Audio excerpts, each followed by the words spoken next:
Good evening, traveler. Welcome back to this quiet corner of history, where the dust settles slowly and the hours stretch like shadows across stone walls. Tonight, as the world outside your window grows still, and the familiar sounds of the day fade into memory, I invite you to journey with me into one of the darkest chapters of childhood in the Western world. A time when the cure was often deadlier than the disease, and when loving mothers unknowingly poisoned the children they were trying to protect. Before we begin, I have a small request.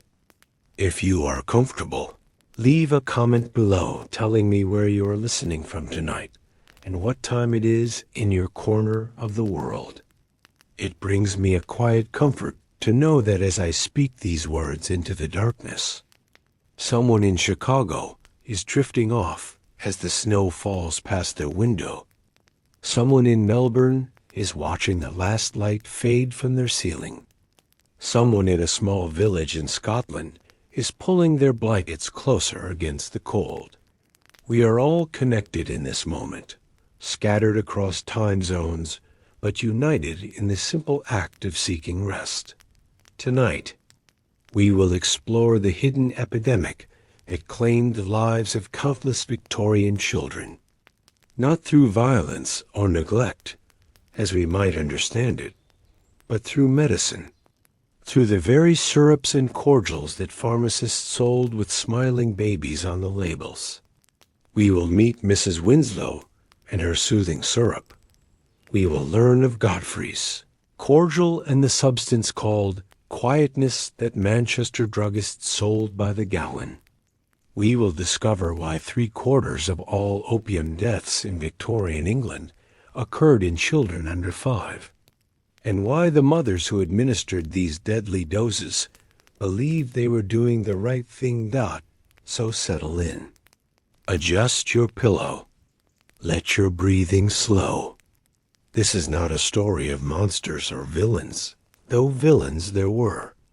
It is a story of desperation and poverty, of mothers who worked 16-hour days and needed their babies to sleep, of pharmacists who sold poison in pretty bottles, of a society that valued profit over protection. It is a story that ended only when the laws changed and the truth was finally told. But for decades, the killing continued. Hidden in plain sight, advertised in newspapers, sold on every corner. Let us find our way into this darkness together and understand how it came to pass. Asterisk, asterisk, the pharmacy of the poor in the year 1850. In a cramped room above a textile mill in Manchester, England, a young woman named Mary Cotton prepared to leave for her 14-hour shift. She was 20 years old, though she looked older, her face lined by exhaustion and worry, her hands roughened by the work she did 6 days a week at the cotton mill 3 streets away. She had been working at the mill since she was 9 years old, and she expected to work there until she died or became too infirm to continue. The baby was 3 months old. A girl named Emma, born in this same room on a night when the midwife had arrived too late to be of much help. Emma was Mary's 4th child, though only 2 of her children had survived infancy. The first had died of fever at 6 months. The second had simply stopped breathing one night, found cold in her cradle when Mary woke to nurse her. The doctor had said it was convulsions, had shaken his head sadly, had offered no explanation and no comfort. Mary dressed quickly in the dim light, pulling on the same clothes she wore every day, the cotton dress and apron that were her uniform at the mill. She ate a piece of bread standing up, washed it down with cold tea left from the night before, and turned her attention to Emma. The baby was stirring now, making the small sounds that preceded crying, and Mary knew she had only a few minutes before the crying began in earnest. She reached for the bottle on the shelf, the familiar tapered shape of Godfrey's cordial, and measured out a dose into a spoon. The baby took it willingly, the sweet treacle masking the bitter taste of the opium beneath. Within minutes, Emma's eyes grew heavy, her movements slowed, and she sank back into the deep sleep that would last through the morning and into the afternoon. Mary arranged her in the drawer, tucked the blanket around her small body, and left for work. The baby slept through the morning. It slept through the afternoon. It slept as the sun set, and the street lamps were lit, and Mary climbed the stairs to her room, exhausted and aching, ready to nurse her child. But the baby did not wake to nurse. The baby did not wake at all. Mary shook it gently, then firmly, then desperately. She held it to her breast, tried to force its mouth open, screamed for help that came too late to matter. The baby was dead, its tiny heart stopped by the opium that had given it such perfect, permanent sleep. The coroner recorded the death as natural causes, perhaps convulsions, perhaps the general weakness that claimed so many infants in those days. No one thought to blame the cordial. No one thought to examine the small brown bottle, now empty, that sat on the shelf above the bed. Mary Cotton returned to work 3 days later because work could not wait, and the mill did not close for grief, and the rent was due at the end of the week. Within a year, she had another baby.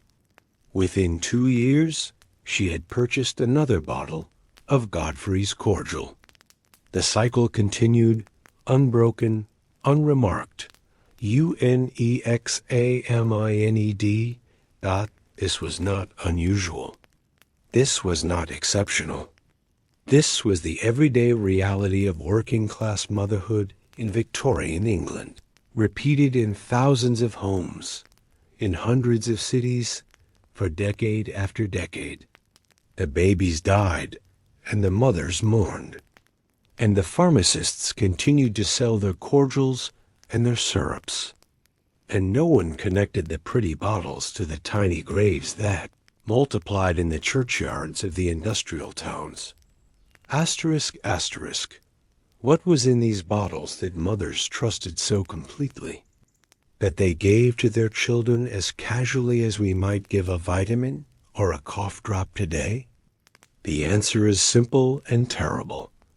Opium. Pure, undiluted, unregulated opium, mixed with treacle and spices to make it palatable, sold without prescription or warning to anyone who could afford the few pennies it cost. Godfrey's cordial was perhaps the most famous of these preparations, though it was far from the only one. The formula had been developed in the early 18th century by an apothecary named Thomas Godfrey of Hunsdon in Hertfordshire, and after his death in 1721, the recipe had been copied and mass-produced by chemists throughout England. The original formula, as analyzed by Thomas Wackley and published in The Lancet in 1823, contained ginger, rectified spirits of wine, oil of sassafras, Venice treacle, and tincture of opium. Each ounce of the cordial contained approximately 1 1/4 grains of opium, enough to sedate an adult and more than enough to kill an infant. But the mothers who purchased Godfrey's cordial did not know what was in it. The bottles bore no list of ingredients, no warnings, no indication that the sweet syrup their babies swallowed contained one of the most powerful narcotics known to medicine. They knew only that it worked, that it stopped the crying, that it allowed them to sleep through the night, that it bought them the hours they needed to work and survive in a world that offered no other options. Mrs. Winslow's soothing syrup was another popular preparation. Introduced in 1845 by druggists Jeremiah Curtis and Benjamin Perkins of Bangor, Maine, and later marketed throughout the United States and Britain. The syrup was named after Charlotte Winslow, Curtis's mother-in-law, who had supposedly developed the formula while working as a nurse, caring for infants. The advertising was sophisticated and appealing, featuring idyllic images of mothers and babies, testimonials from satisfied customers, claims of safety and efficacy that seemed utterly trustworthy. The syrup contained morphine, a derivative of opium, at a concentration of approximately 65 milligrams per ounce. This meant that a single teaspoon of Mrs. Winslow's soothing syrup contained as much morphine as 20 drops of laudanum, far more than the recommended dose for an adult, let alone an infant. 1 teaspoon contained enough morphine to kill the average child. Yet the instructions on the bottle recommended giving the syrup to babies as young as 1 month old, as often as needed, whenever they cried or seemed uncomfortable. The list of similar products was long and varied. There was Atkinson's Royal Infant's Preservative, Street's Infant's Quietness, Dalby's Carminative, Steedman's Soothing Powders, and dozens of others with names that promised comfort and safety while delivering poison. Some contained opium, some contained morphine, some contained laudanum, some contained all three. Some also contained alcohol, chloroform, or mercury compounds. None of them listed their ingredients. None of them warned of the dangers. All of them were sold freely, without prescription. To anyone who asked Dot in Manchester alone, one druggist admitted to selling half a gallon of Godfrey's Cordial every week, along with 5 or 6 gallons of a generic equivalent that was euphemistically called quietness. In Nottingham, a member of the town council, who also worked as a druggist, sold 400 gallons of laudanum annually. Throughout the fens of East Anglia, opium was sold in pills and penny sticks, and poppy tea was a common household remedy. The scale of consumption was staggering, the consequences devastating, the public awareness virtually non-existent.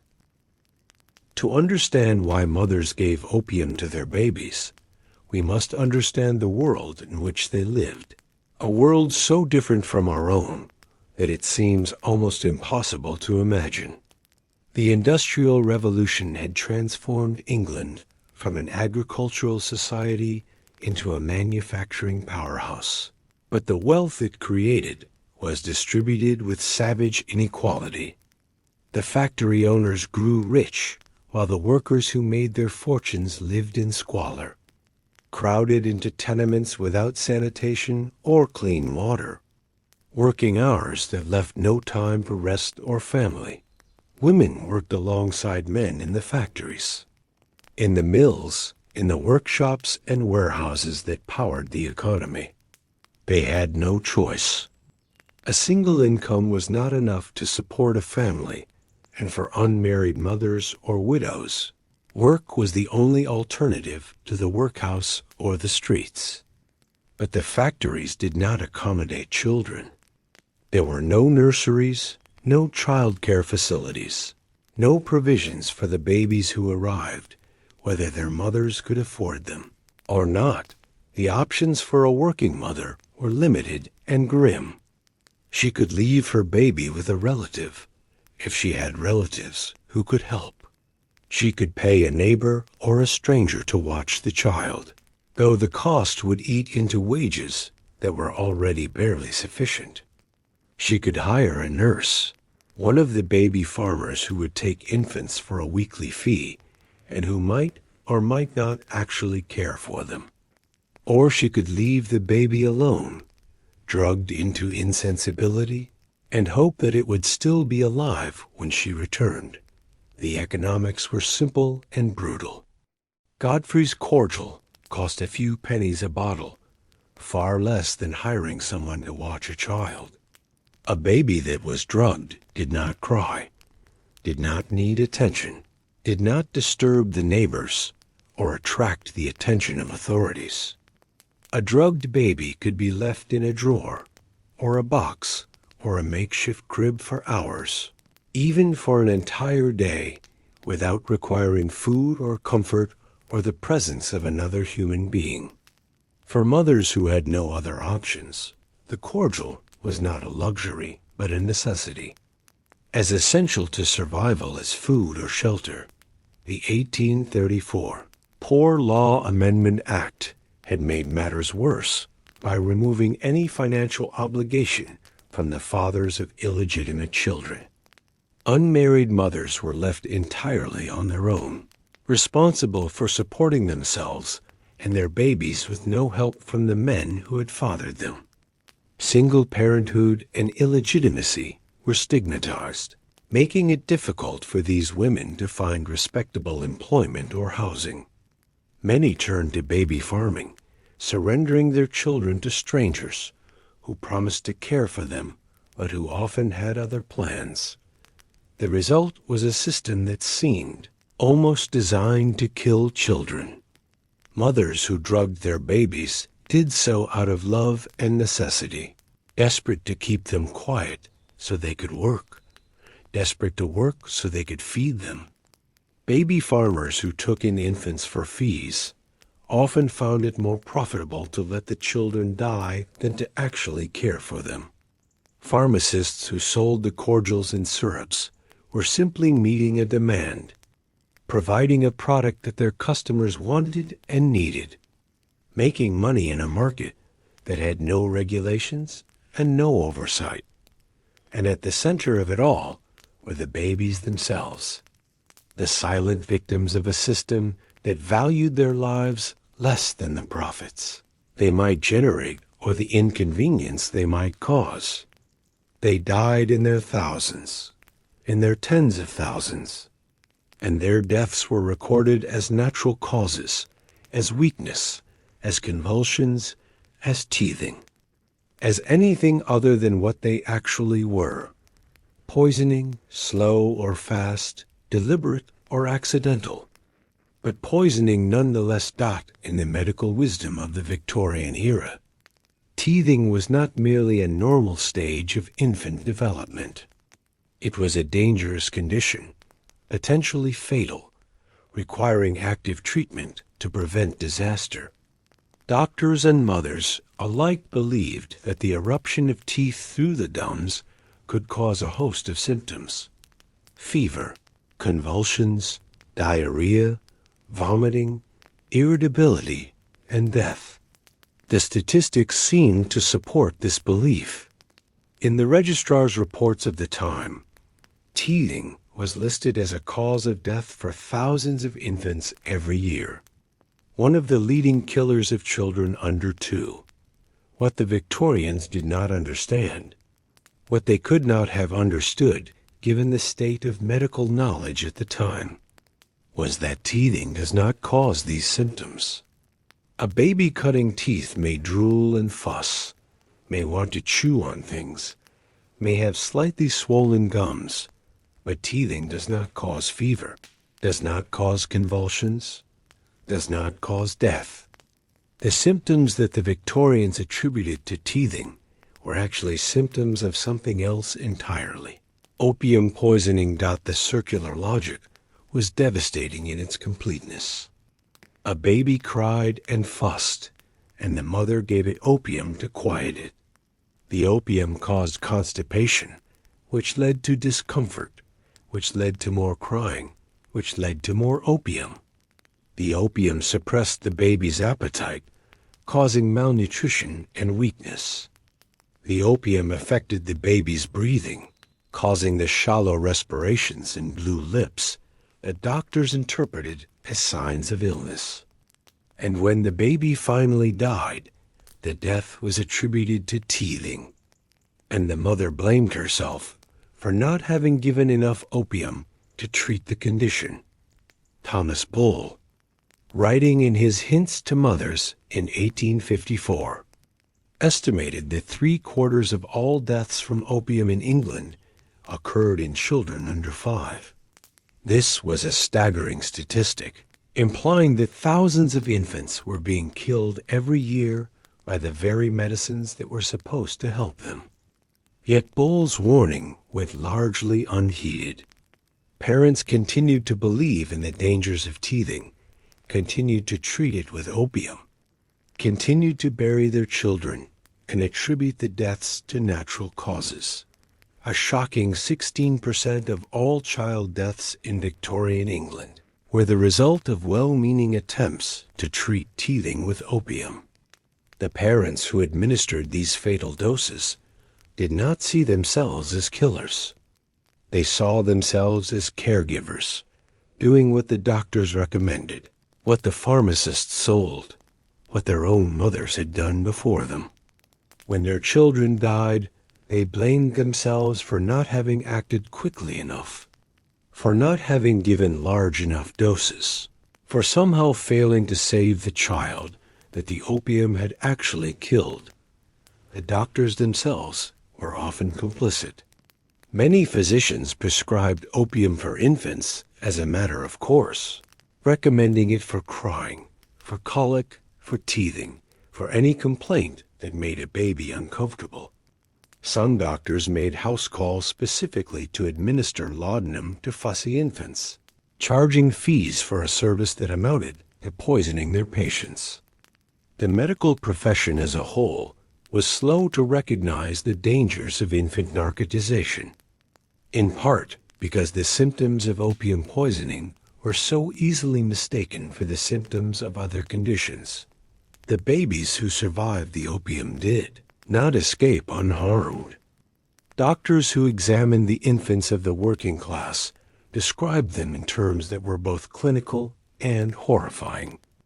They were shrank up into little old men, wizened like little monkeys, their faces aged and wrinkled, their bodies thin and weak, their eyes hollow and glazed. They did not cry, did not fuss, did not show the normal signs of infant vitality.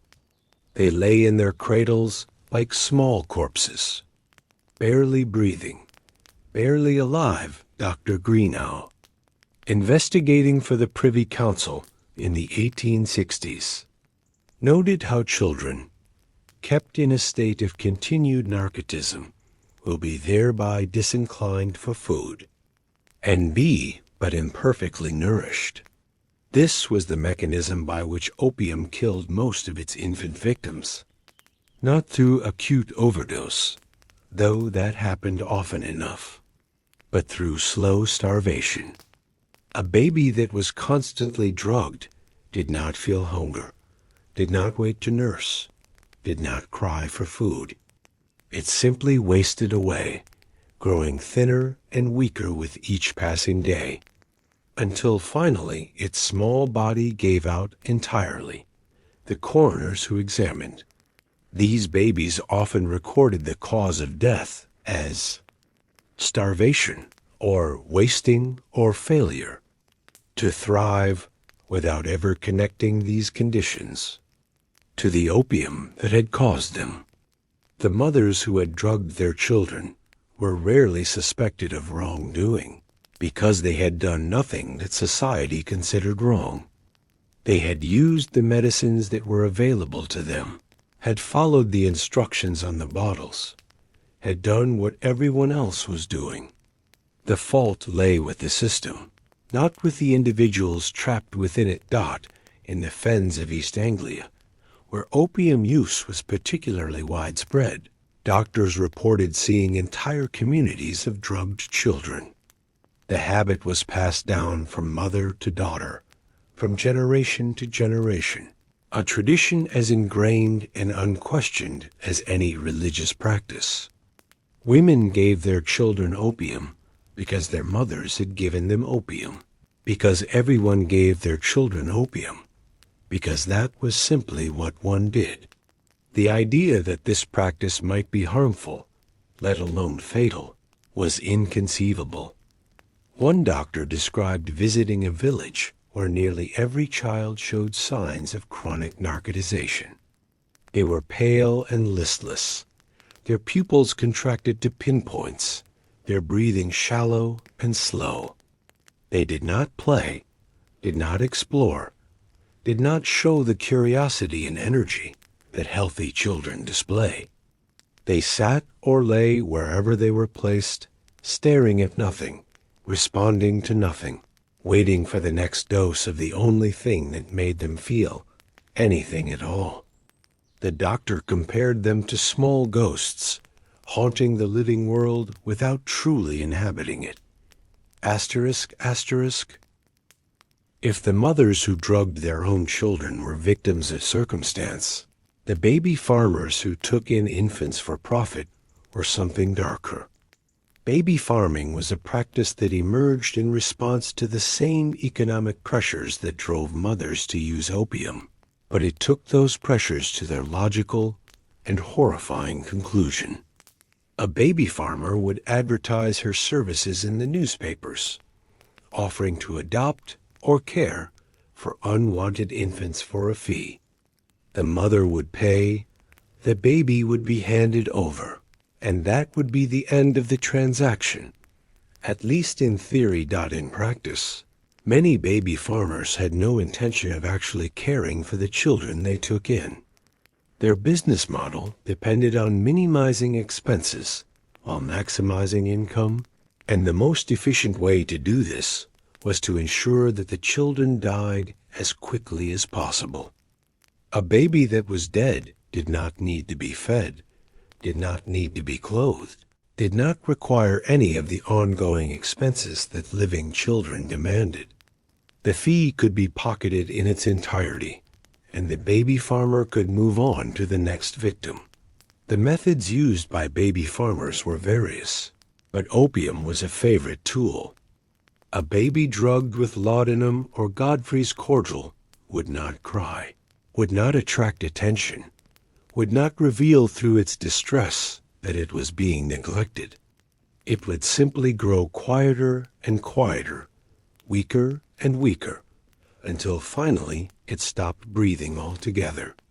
The death could be attributed to natural causes, and unless someone grew suspicious and investigated, the baby farmer would face no consequences. Margaret Waters was one of the first baby farmers to be brought to justice. Convicted in 1870 of the deaths of at least 16 infants in her care. Her method was straightforward. She would take in babies for a fee, drug them with laudanum to suppress their appetites, and wait for them to starve. The bodies, wrapped in newspaper, were dumped on deserted streets or thrown into the Thames. When police finally raided her home, they found 9 infants in various stages of starvation and narcotization. Most of them died within days, their bodies too damaged to recover. Amelia Dyer was worse. Over a career spanning nearly 30 years, she is believed to have murdered as many as 400 children. She began by letting them die of neglect and starvation, drugged into silence with opiates, but eventually found this method too slow and uncertain. She took to strangling them with tape, disposing of the bodies in the river. When she was finally caught in 1896, the evidence against her was overwhelming, and she was hanged at Newgate Prison. Her case prompted reforms in the laws governing child welfare, but by then, hundreds of children had already died. The baby farmers represented the extreme end of a spectrum of neglect and abuse that was enabled by the availability of opium. Without the cordials and syrups that could be purchased at any chemist's shop, their crimes would have been far more difficult to commit. A crying baby attracts attention. A silent baby, drugged into stupor, can be hidden away and forgotten. The opium was not just a tool for harming children. It was a tool for concealing that harm. for making murder look like nature taking its course. Behind the small brown bottles that lined the shelves of Victorian pharmacies were companies that had built empires on the sedation of children. These were not shadowy criminals operating in secret. They were respectable businesses, advertising in newspapers and magazines, distributing calendars and recipe books, presenting themselves as trusted friends of the family. Their marketing was sophisticated, their packaging attractive, their claims of safety and efficacy utterly convincing. Mrs. Winslow's soothing syrup was perhaps the most successful of these enterprises. The company spent lavishly on advertising, producing colorful lithographs of happy mothers and peaceful babies, printing testimonials from satisfied customers, placing ads in newspapers throughout the English-speaking world. The syrup was sold in England, in America, in Canada, in Australia, wherever there were babies who cried and mothers who needed them to stop. The advertising copy was masterful in its manipulation. Mrs. Winslow's soothing syrup should always be used for children teething, read one typical advertisement, printed in English, German, and French to reach the widest possible audience. It soothes the child, softens the gums, allays all pain, cures wind, colic, and is the best remedy for diarrhea. 25 cents a bottle. There was no mention of morphine, no warning of the dangers, no indication that the syrup could kill. Just soothing words and cheerful images and the implicit promise that a mother who loved her child would purchase this product.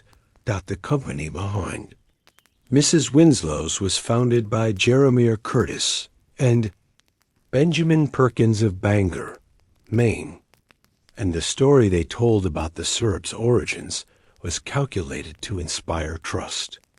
According to their advertising, the formula had been developed by Charlotte Winslow, Curtis's mother-in-law, who had worked as a nurse caring for infants.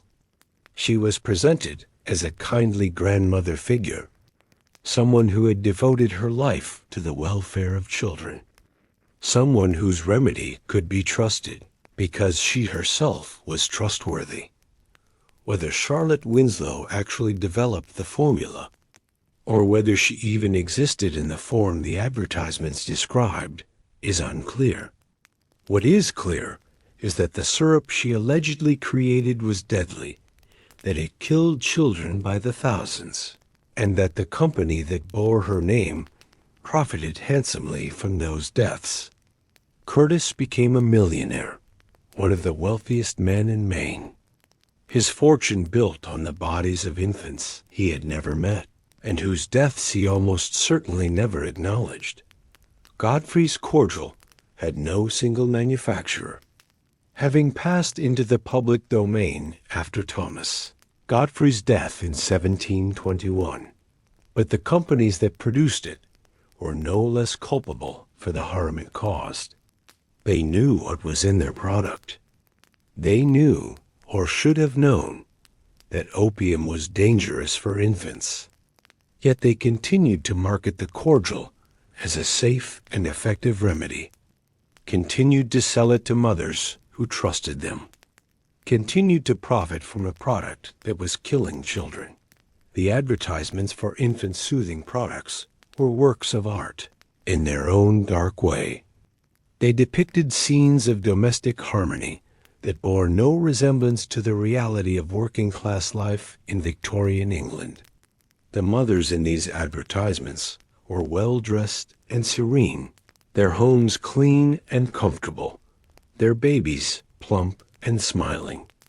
There were no cramped tenements, no exhausted workers, no desperate poverty driving women to drug their children so they could survive another day at the mill. One advertisement for Mrs. Winslow's soothing syrup showed a mother seated in a comfortable chair, holding a peaceful baby while another child played at her feet. The message was clear. This was the life that the syrup could provide, a life of comfort and tranquility, a life where babies slept and mothers rested, and everything was as it should be. The morphine that made this vision possible was never mentioned, never shown, never acknowledged. Another advertisement featured a grandmother figure, presumably Mrs. Winslow herself, dispensing wisdom and medicine to a grateful young mother. Perfectly harmless and very pleasant to taste, the text proclaimed, as if palatability were proof of safety. 30 years' experience of an old nurse. The appeal to experience and authority was calculated to overcome any doubts a mother might have about giving drugs to her infant. The advertising for Godfrey's Cordial relied less on imagery and more on the product's reputation, which had been established over generations of use. The distinctive tapered bottle was recognizable on sight, and mothers who had been given the cordial as children felt a natural trust in the product that had been part of their own upbringing. The marketing emphasized tradition and reliability, suggesting that a medicine that had been used for so long must surely be safe. Fenning's cooling powders took a different approach, explicitly positioning itself against the opium-based products that were its competitors. Do not contain calomel, opium, morphia, nor anything injurious to a tender babe, the advertisements proclaimed, suggesting that Alfred Fennings understood perfectly well the dangers of the other products on the market. Yet even this seeming concern for child welfare was primarily a marketing strategy, a way to differentiate one brand from its competitors in a crowded marketplace. The advertisements appeared everywhere. They were printed in newspapers and magazines, distributed as handbills on street corners, included in the almanacs and recipe books that companies gave away to build customer loyalty. There was no regulation of advertising claims, no requirement that products list their ingredients, no prohibition on the most outrageous assertions of safety and efficacy. The companies could say whatever they wanted, and what they wanted was to sell more soothing syrup to more mothers of more babies. ***, the local chemist was the point of sale for most infant soothing products, and the chemists themselves occupied an ambiguous position in the system that was killing children. On one hand, they were trained professionals, members of an emerging medical establishment that was beginning to understand the dangers of unregulated medicines. On the other hand, they were businessmen, dependent on sales for their livelihoods, operating in a competitive market where refusing to sell popular products would simply drive customers to competitors who had no such scruples. A typical Victorian chemist's shop was a place of wonder and danger in equal measure. Glass jars lined the shelves, filled with powders and liquids of every color, their contents identified by Latin names that conveyed an air of scientific authority. Behind the counter, the chemist himself presided, mixing prescriptions, offering advice, selling the patent medicines that customers requested. There were no restrictions on what he could sell, no regulations on how he could sell it, no oversight from any external authority. The infant soothing products were displayed prominently, often near the front of the shop where mothers could see them easily. The bottles were colorful and attractive, the labels reassuring, the prices within reach of even the poorest customers. A mother coming into the shop for any purpose might find herself drawn to these products, reminded by their presence that her baby had been fussing lately, that a dose of cordial might help everyone sleep better tonight. The chemists knew what they were selling. They knew that Godfrey's Cordial contained opium, that Mrs. Winslow's soothing syrup contained morphine, that these substances were dangerous and potentially fatal. They knew because they had been trained to know, because they mixed these substances themselves in their back rooms, because they could not have been ignorant of the basic pharmacology of the products they sold. Yet they continued to sell them, day after day, to mothers who trusted them. Some chemists sold enormous quantities. The Manchester druggist who admitted to selling half a gallon of Godfrey's, Cordial, and 5 or 6 gallons of quietness every week was not exceptional. The Nottingham councillor who sold 400 gallons of laudanum annually was operating a thriving business. These were not small-scale operations or occasional transactions. They were industrial-level distributions of narcotics to a population that included thousands of infants. The chemists faced little scrutiny and no accountability. When babies died, no one thought to question where the cordial had come from or who had sold it. The deaths were attributed to natural causes, and the chemists continued their trade undisturbed. It would take decades of reform, decades of advocacy, decades of counting the dead before the law would catch up with the reality of what was happening in those orderly shops with their colorful bottles and their Latin-labeled jars in the 1840s. A few voices began to speak out against the drugging of children, though it would be decades before they were heard widely enough to make a difference. These were doctors and journalists, reformers and activists, people who had seen the consequences of infant narcotization and who refused to accept that nothing could be done. Their work was slow and often thankless, met with indifference from a public that did not want to hear what they had to say. Thomas Wackley, the founder of The Lancet, was among the first to analyze the contents of popular soothing syrups and publish his findings.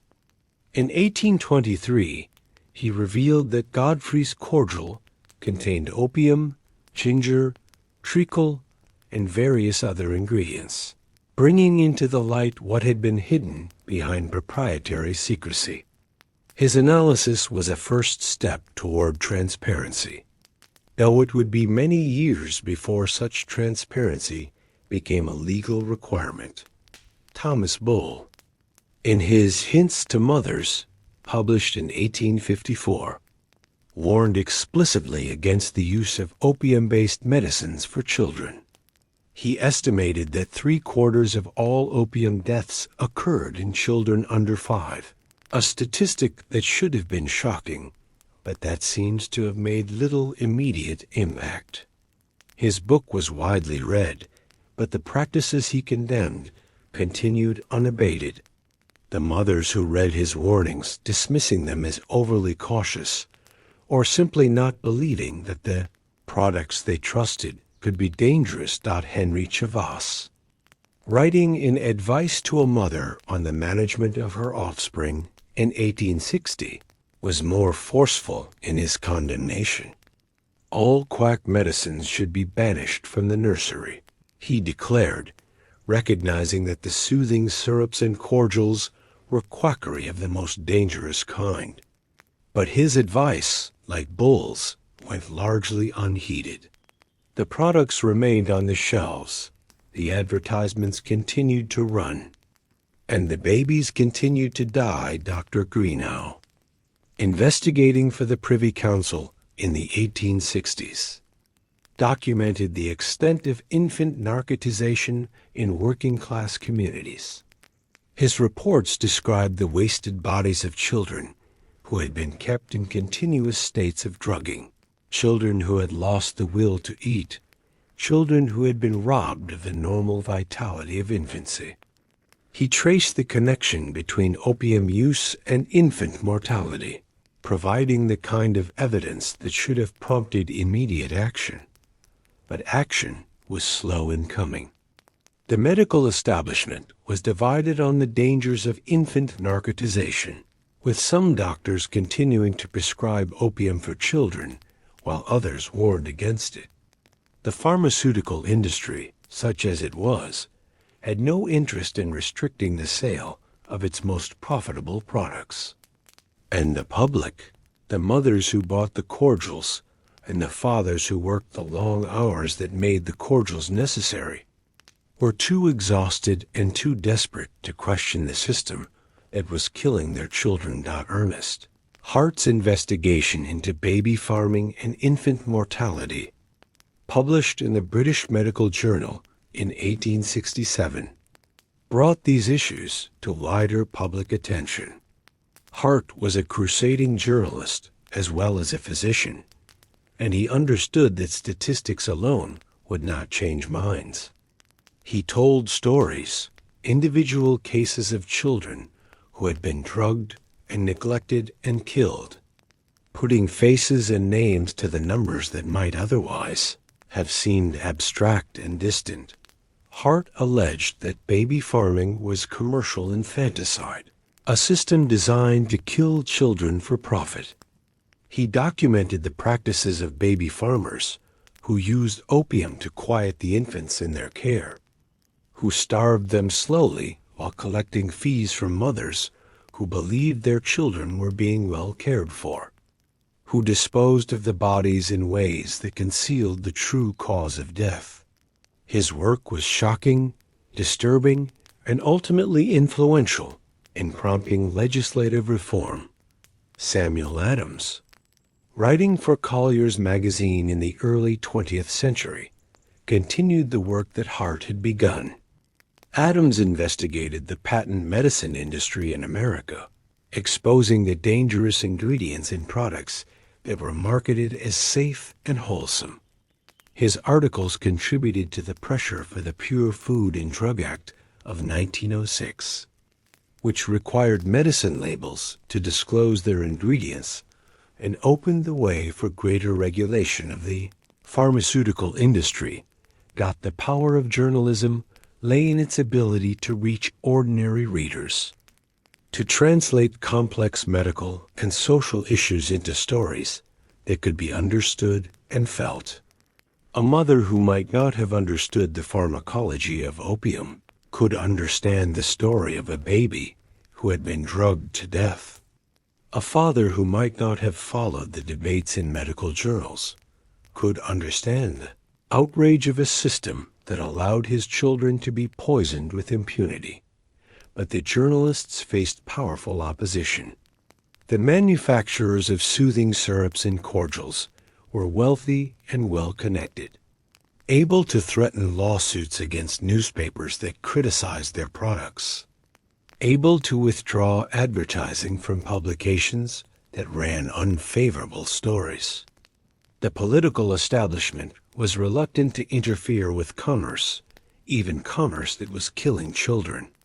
Progress was measured in years and decades, not weeks and months. The true death toll of infant narcotization will never be known. The records of the time are incomplete, the causes of death imprecisely attributed, the connection between opium use and infant mortality often invisible even to the doctors who certified the deaths. But the estimates that scholars have made are staggering, suggesting that tens of thousands of children died in England alone during the Victorian era as a direct result of the soothing syrups and cordials that were supposed to help them. In the mid-19th century, more than 16% of all children in England died before their first birthday. This infant mortality rate was many times higher than in the developed world today, and while many factors contributed to it, opium was one of the most significant. A system that routinely drugged children with narcotics, that encouraged mothers to sedate their babies so they could work, that concealed the contents of medicines behind proprietary secrecy, was a system designed to kill. The registrar's reports of the time listed teething as one of the leading causes of infant death, but we now know that teething does not kill babies. What killed them was the opium given to treat the teething, the morphine that suppressed their appetites, the laudanum that stopped their breathing.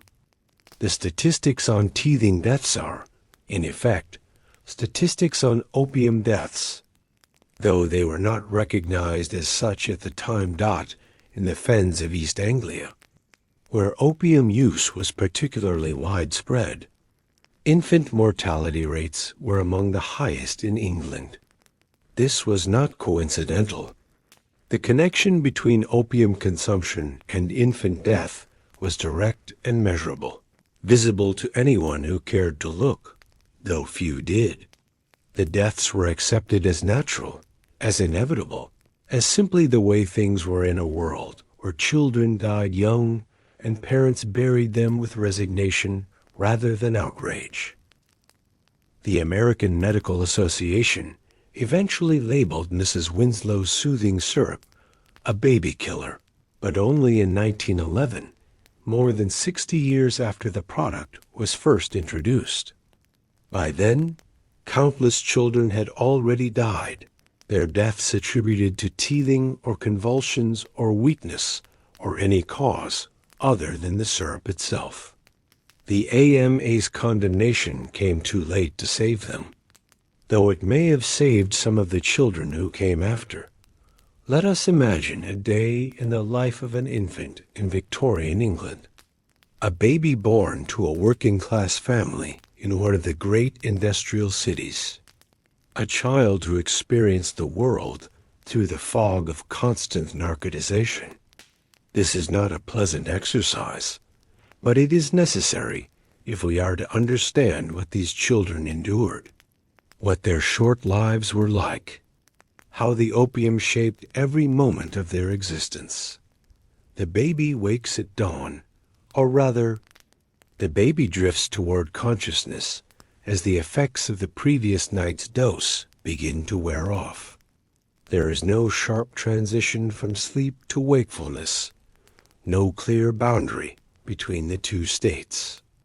Instead, there is a gradual lightening, a slow return of sensation, a growing awareness of discomfort that builds from a whisper to a cry. The mother, if she is present, responds to the cry with another dose of cordial. She does not do this because she is cruel or indifferent to her child's welfare. She does it because she loves the child, because she cannot bear to hear it cry, because she believes that the cordial will help, because she has to leave for work in an hour and needs the baby to be quiet while she is gone. The dose goes down, sweet and thick, and the baby subsides into stillness. The hours pass. The baby lies in its crib, a drawer pulled from a dresser, a box lined with rags, whatever makeshift bed the family can afford. It does not move much, does not cry, does not show the restless energy that healthy infants display. It stares at the ceiling or at nothing, its pupils contracted to pinpoints, its breathing shallow and slow. It does not feel hunger, though it has not been fed since the night before. It does not feel cold, though the room is unheated and the winter wind seeps through the walls. When the mother returns from work, exhausted and aching, she finds the baby still and quiet. She nurses it, or tries to, but the baby is not interested in feeding. It sucks weakly for a few minutes, then turns away, sinking back into the lethargy that has become its normal state. The mother attributes this to the baby's constitutional weakness, to the difficulties of teething, to anything other than the cordial that she has been giving it. 3 times a day for the past month. The evening brings another dose, and another period of stillness, and another night of sleep that is not quite sleep, a narcotic stupor that mimics rest, but provides none of its benefits. The baby does not dream, or if it dreams, it does not remember. It simply exists, suspended between life and death, its small body growing weaker with each passing day, its chances of survival diminishing with each dose of the medicine that is supposed to be helping it, over weeks and months. The chronic effects of narcotization become visible. The baby loses weight, its skin loosening over diminishing reserves of fat and muscle. Its face takes on a wizened appearance, the cheeks sunken, the eyes hollow, the expression one of ancient suffering that no infant should ever wear. Doctors who examine such children describe them as looking like tiny old people, their youth stolen by the drug that was supposed to give them peace. The mechanisms of this wasting are straightforward. Opium suppresses appetite, and a baby that is constantly drugged does not feel hungry, does not cry for food, does not wait to nurse. Even when food is offered, the drugged baby has little interest in it, sucking weakly and briefly before turning away. The calories needed for growth and development are not consumed, and the body begins to consume itself, breaking down fat and muscle to provide the energy that is not coming from food. That the opium also affects the baby's digestive system, causing constipation that can become severe and painful. A baby that is constipated may cry and fuss, leading the mother to give more opium to quiet it, which worsens the constipation, which leads to more crying, which leads to more opium. This vicious cycle can continue for weeks, the baby growing weaker and more distressed, the mother growing more desperate and more dependent on the cordial. That seems to be the only thing that helps. The baby's development slows and then stops. Normal milestones, the lifting of the head, the reaching for objects, the first attempts at crawling, are delayed or never achieved. The drugged infant lacks the energy and the motivation to explore its environment, to practice the movements that build strength and coordination, to engage with the world in the ways that healthy babies do. It lies where it is placed, passive and still, a prisoner of its own sedation, and the parents, watching their child waste away, blame themselves, blame the teething, blame the general unhealthiness of life in the industrial cities. They do not blame the cordial because they have been told that the cordial is safe, because everyone uses the cordial, because the idea that the medicine is the problem is too terrible to contemplate. They continue to give the doses, continue to watch the decline, continue to hope that somehow the baby will survive what they are unknowingly doing to it. The end, when it comes, is often quiet. The baby simply stops breathing or stops being able to breathe. The respiratory depression caused by the opium finally becoming too severe for the small body to overcome. There is no dramatic crisis, no obvious moment of transition from life to death. The mother comes to check on the baby and finds it still cold, gone. Or the end comes through starvation, the baby finally too weak to survive, its body exhausted from weeks of inadequate nutrition. These deaths are slower, more drawn out, harder to pinpoint. The baby fades gradually, like a fire burning down, until finally there is nothing left to burn. The last breath is indistinguishable from the breaths that came before, except that it is not followed by another, or the end comes through acute overdose, the mother misjudging the dose, the baby more sensitive than expected, the cordial stronger than usual. These deaths are faster, more sudden, more obviously connected to the drug that caused them. A baby that was fine an hour ago is now blue and lifeless, its heart stopped by a teaspoon of syrup that was supposed to help it sleep. The coroner records the death as natural causes. Convulsions, perhaps, a common finding in infant deaths of the period. Or teething, a catch-all explanation for any unexplained infant death. Or weakness, that vague term that could mean anything, and therefore meant nothing. The opium is not mentioned, not suspected, not investigated. The small bottle on the shelf is not examined, not analyzed, not connected to the small body in the crib. The funeral is brief and inexpensive, because the family cannot afford more. The baby is buried in a common grave, or in a pauper section of the churchyard, its life barely registered before it ended. The mother mourns, the father works, and life continues, changed and unchanged, the loss absorbed into the fabric of ordinary existence. Within a year, there may be another baby, another bottle of cordial, another cycle of drugging and wasting and death.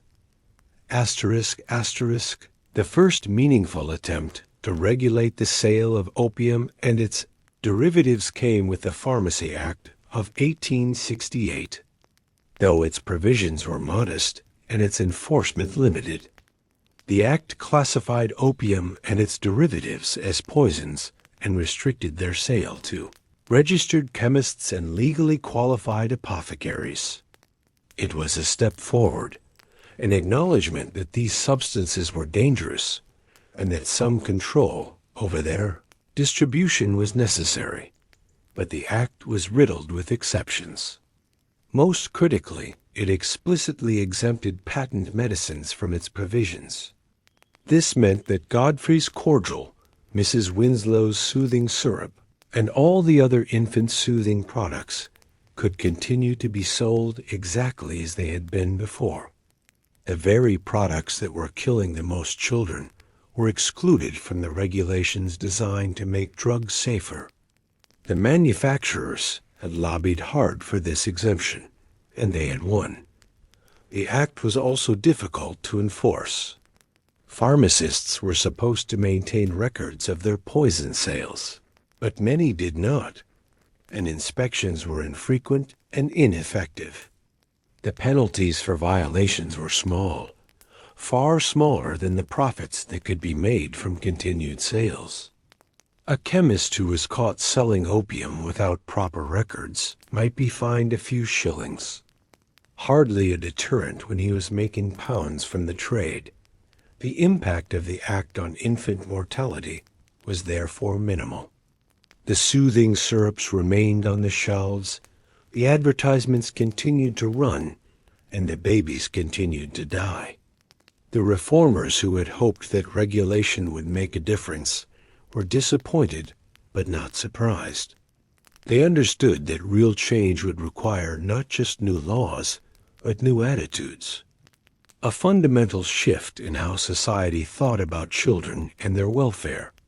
Asterisk. The scandals surrounding baby farming prompted more targeted legislation, beginning with the Infant Life Protection Act of 1872.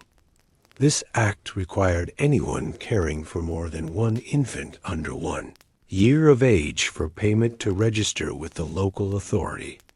It was a direct response to the Margaret Waters case and the revelations about the abuse and neglect that characterized the baby farming industry. The act was an improvement, but it too had limitations.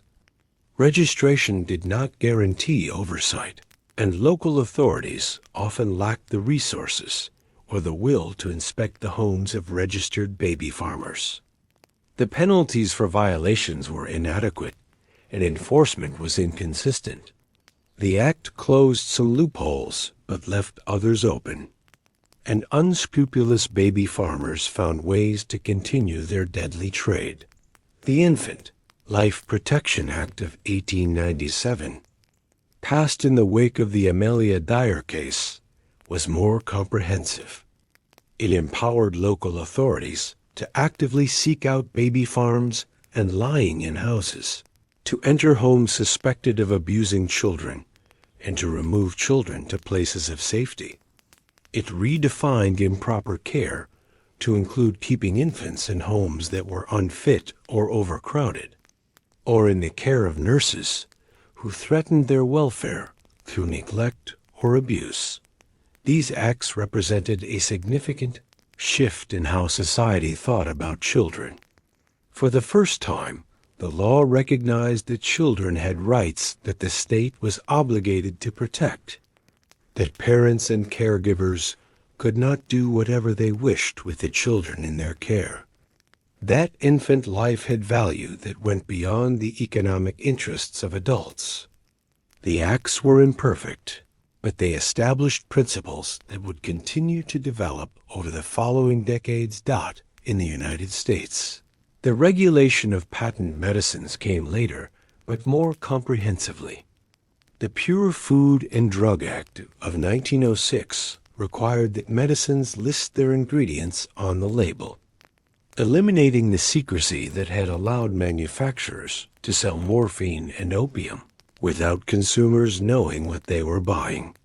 For the first time, mothers who purchased Mrs. Winslow's soothing syrup would know that it contained morphine and could make informed decisions about whether to give it to their children.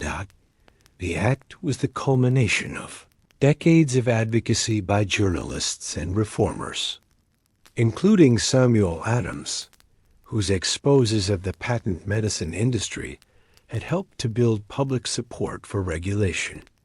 It was also driven by increasing concern about food safety, following scandals involving adulterated and contaminated products. The patent medicines were swept up in a broader movement for consumer protection that transformed the American marketplace. The impact on infant soothing products was significant. Mrs. Winslow's soothing syrup was forced to remove morphine from its formula and to drop the word soothing from its name. The American Medical Association denounced the product as a baby killer in 1911, a designation that severely damaged its reputation and sales. By the 1930s, a syrup was no longer available. Its era of infant mortality finally ended. In Britain, similar reforms came more gradually. The Dangerous Drugs Act of 1920 imposed strict controls on opium and its derivatives, requiring prescriptions for their sale and limiting their availability to medical purposes. The patent medicines that had killed so many children in the 19th century gradually disappeared from the shelves, replaced by safer alternatives that did not rely on narcotics for their effects. Throughout England, in the churchyards of industrial cities and rural villages alike, there are sections where the graves are small and close together, where the headstones, if there are headstones at all, mark lives that lasted only months or years. These are the children's sections, the places where the infant dead were buried. Their numbers so great that special accommodations had to be made to hold them all. Walking through these churchyards today, one is struck by the density of the graves, by the repetition of dates that span only weeks or months, by the frequency with which the same family names appear again and again. A couple might bury one child, then another, the losses accumulating until they became almost routine, almost expected. Another baby gone to join its siblings in the cold ground. The inscriptions, where they survive, speak of grief and faith and resignation. Taken from us, they say, or gone to be with the angels, or simply a name and two dates separated by a span of months. The parents who commissioned these stones did not know why their children had died, did not understand the role that the soothing syrups had played, did not recognize that the medicine they had given with love was the poison that had killed. Some of these children died of genuine diseases, of the fevers and infections that claimed lives in an age before antibiotics and vaccines. But many, perhaps most, died from the opium, from the slow starvation and respiratory depression that the cordials caused. Their deaths were attributed to teething or convulsions or weakness. But the true cause was the small brown bottle that sat on the shelf, the sweet syrup that stopped the crying forever. Not all the children who were drugged with opium died. Some survived, though survival did not mean escape from harm. Children who had been chronically narcotized often suffered developmental delays, their brains affected by months or years of exposure to drugs that should never have been given to them. They grew up smaller, weaker, slower than their peers, carrying the marks of their infant experience into adulthood.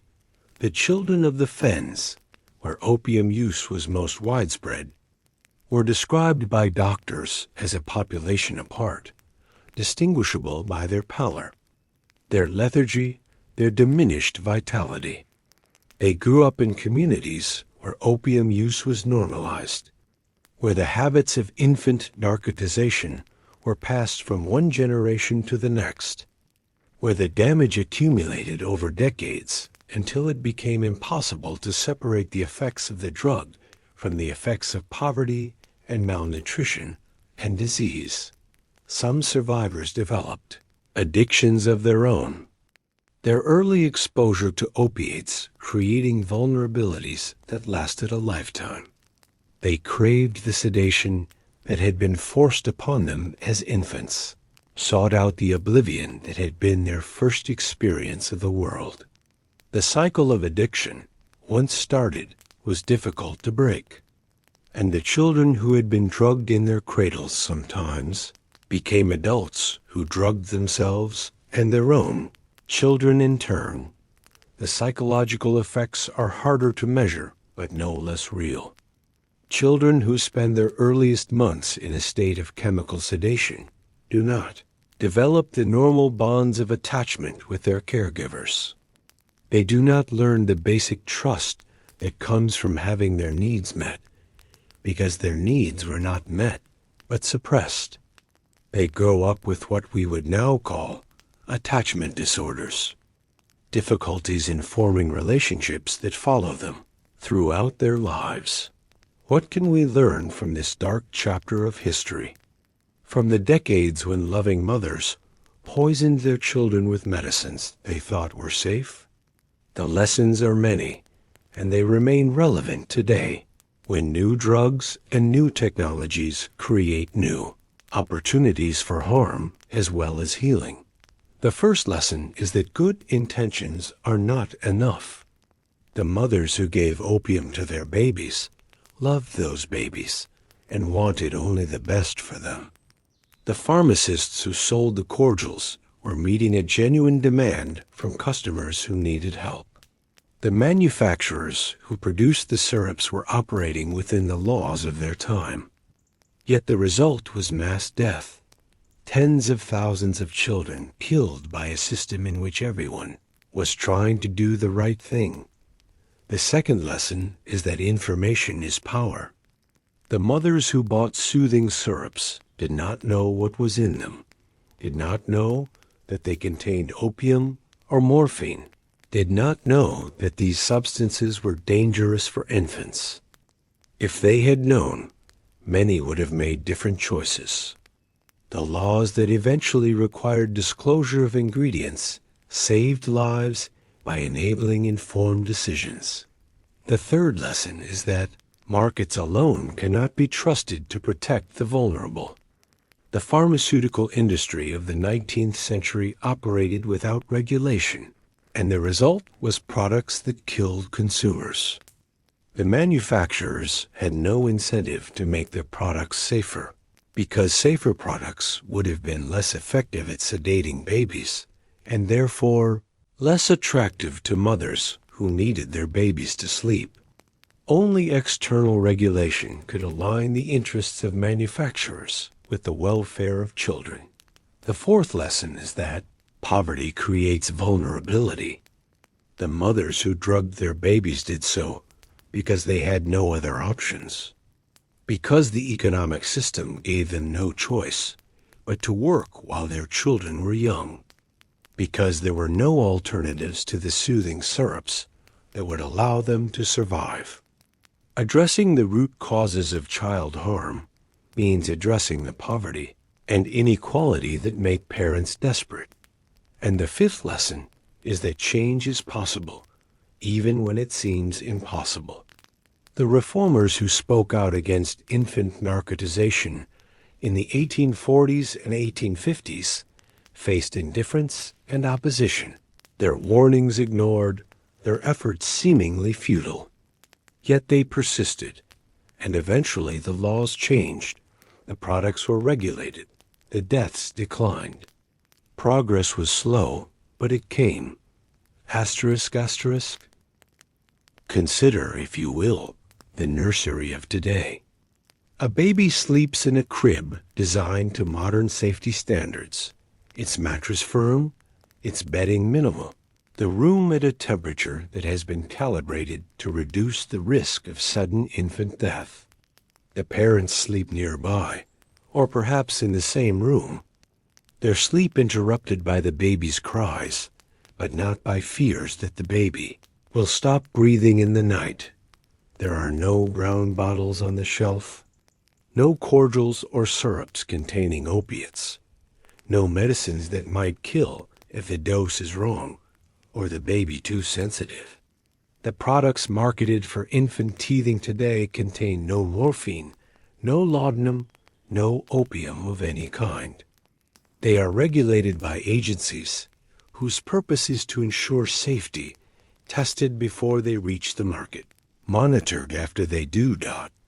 This is not to say that all dangers have been eliminated. New hazards emerge with each generation, new products that turn out to be harmful, new practices that cause unintended harm. The vigilance that protected today's children from the fate of Victorian infants must be maintained, must be extended to new threats as they arise. The lesson of the soothing syrups is not that we have solved the problem of child safety, but that we can solve it, if we choose to. The mothers of today face different pressures than the mothers of Victorian England, but they face pressures nonetheless. The demands of work and childcare, the exhaustion of early parenthood, the desperate desire for the baby to just sleep for a few hours have not changed. What has changed is the availability of deadly drugs as a solution, and the regulations that prevent such drugs from being marketed to desperate parents. As you lie in your bed tonight, listening to these words, consider the weight of history that rests upon the present. The children who died in Victorian England, drugged by mothers who loved them with syrups that killed them, are part of that history. They are the reason that medicines must list their ingredients, that drugs must be tested before they are sold, that the welfare of children is protected by law. Their deaths were not in vain, though this is cold comfort to the parents who mourn them and to the children themselves, who never had the chance to grow up. The suffering they endured, the lives they never lived, contributed to a transformation in how society thinks about children and their rights. They were the cost of a lesson that we must never forget. The reformers who spoke out against infant narcotization are part of that history too. Thomas Wackley and Thomas Boole, Henry Chivas and Dr. Greenough, Ernest Hart and Samuel Adams. They saw what was happening and refused to look away. They documented the harm. They named the causes. They demanded change. They faced opposition and indifference. But they persisted, and in the end, they won. And the mothers, the ordinary women who loved their children and did what they thought was right, they are part of that history as well. They were not villains, but victims, trapped in a system that gave them no good choices, that offered them poison as medicine and expected them to be grateful.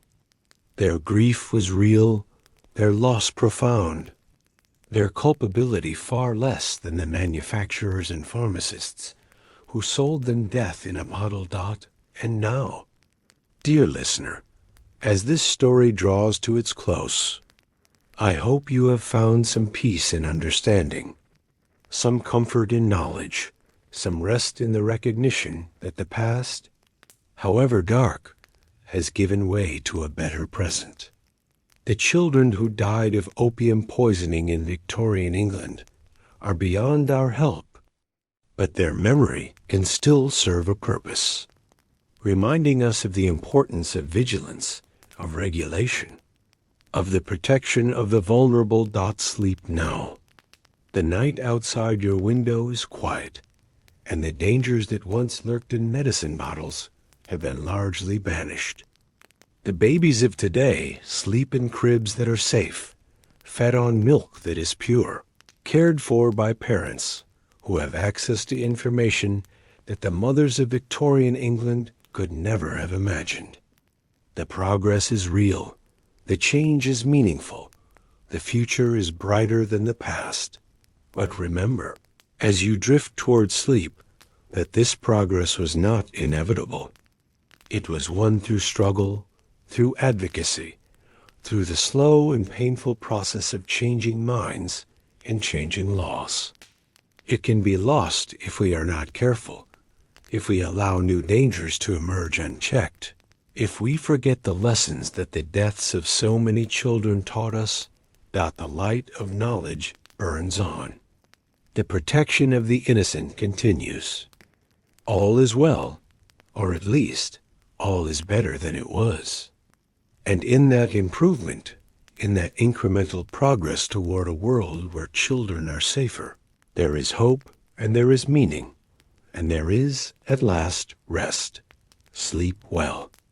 The babies sleep now too, undrugged and breathing, their future stretching out before them into a world that, for all its flaws, has learned at least some of the lessons of its past. Asterisk, asterisk, the factory bell rang at 5:30 in the morning, its iron voice cutting through the darkness of the industrial city, summoning the workers from their beds to another day of labor. In the tenements that clustered around the mills, candles flickered to life in windows, and the sounds of waking filled the cramped rooms, the creak of bed frames, the splash of water in basins, the low murmur of voices preparing for the day ahead.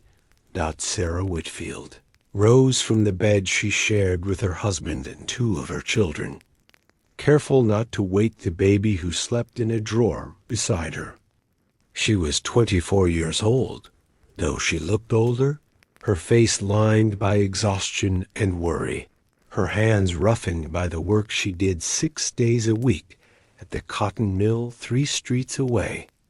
She had been working at the mill since she was 9 years old, and she expected to work there until she died or became too infirm to continue. The baby was 3 months old, a girl named Emma, born in this same room on a night when the midwife had arrived too late to be of much help. Emma was Sarah's 4th child, though only 2 of her children had survived infancy. The first had died of fever at 6 months. The second had simply stopped breathing one night, found cold in her cradle when Sarah woke to nurse her.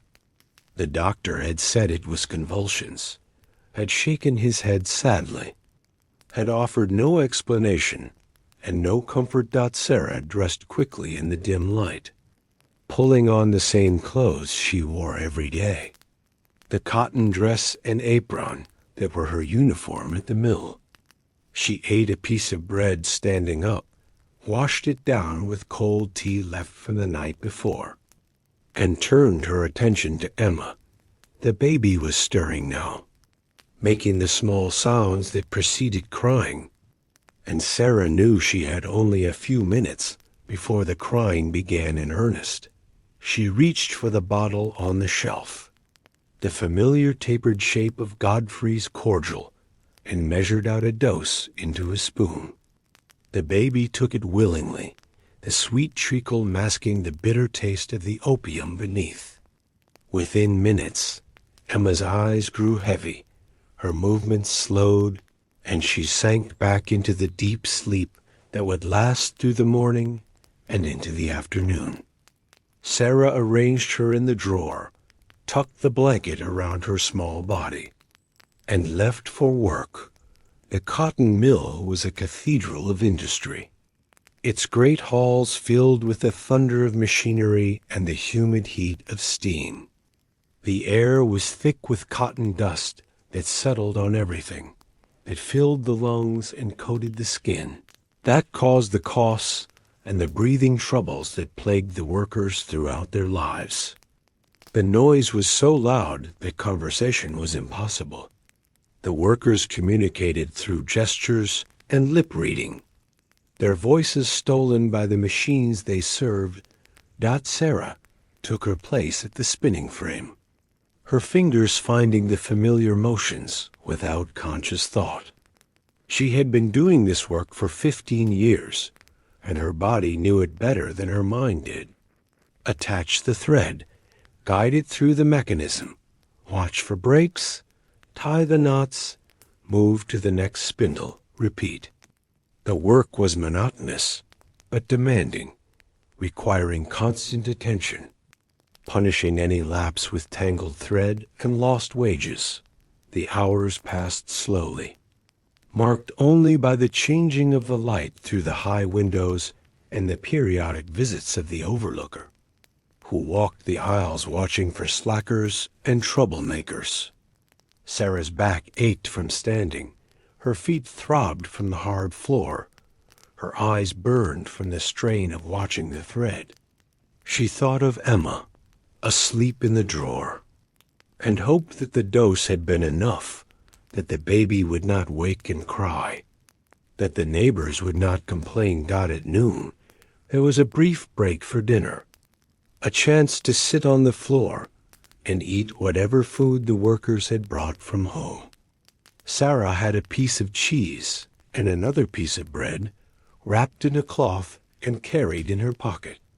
She ate quickly, mechanically, her mind elsewhere, calculating the hours until she could return to her room and check on Emma.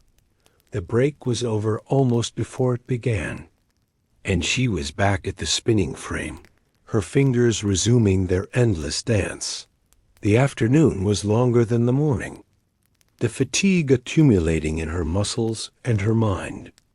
By the time the bell rang at 7 in the evening, Sarah could barely stand.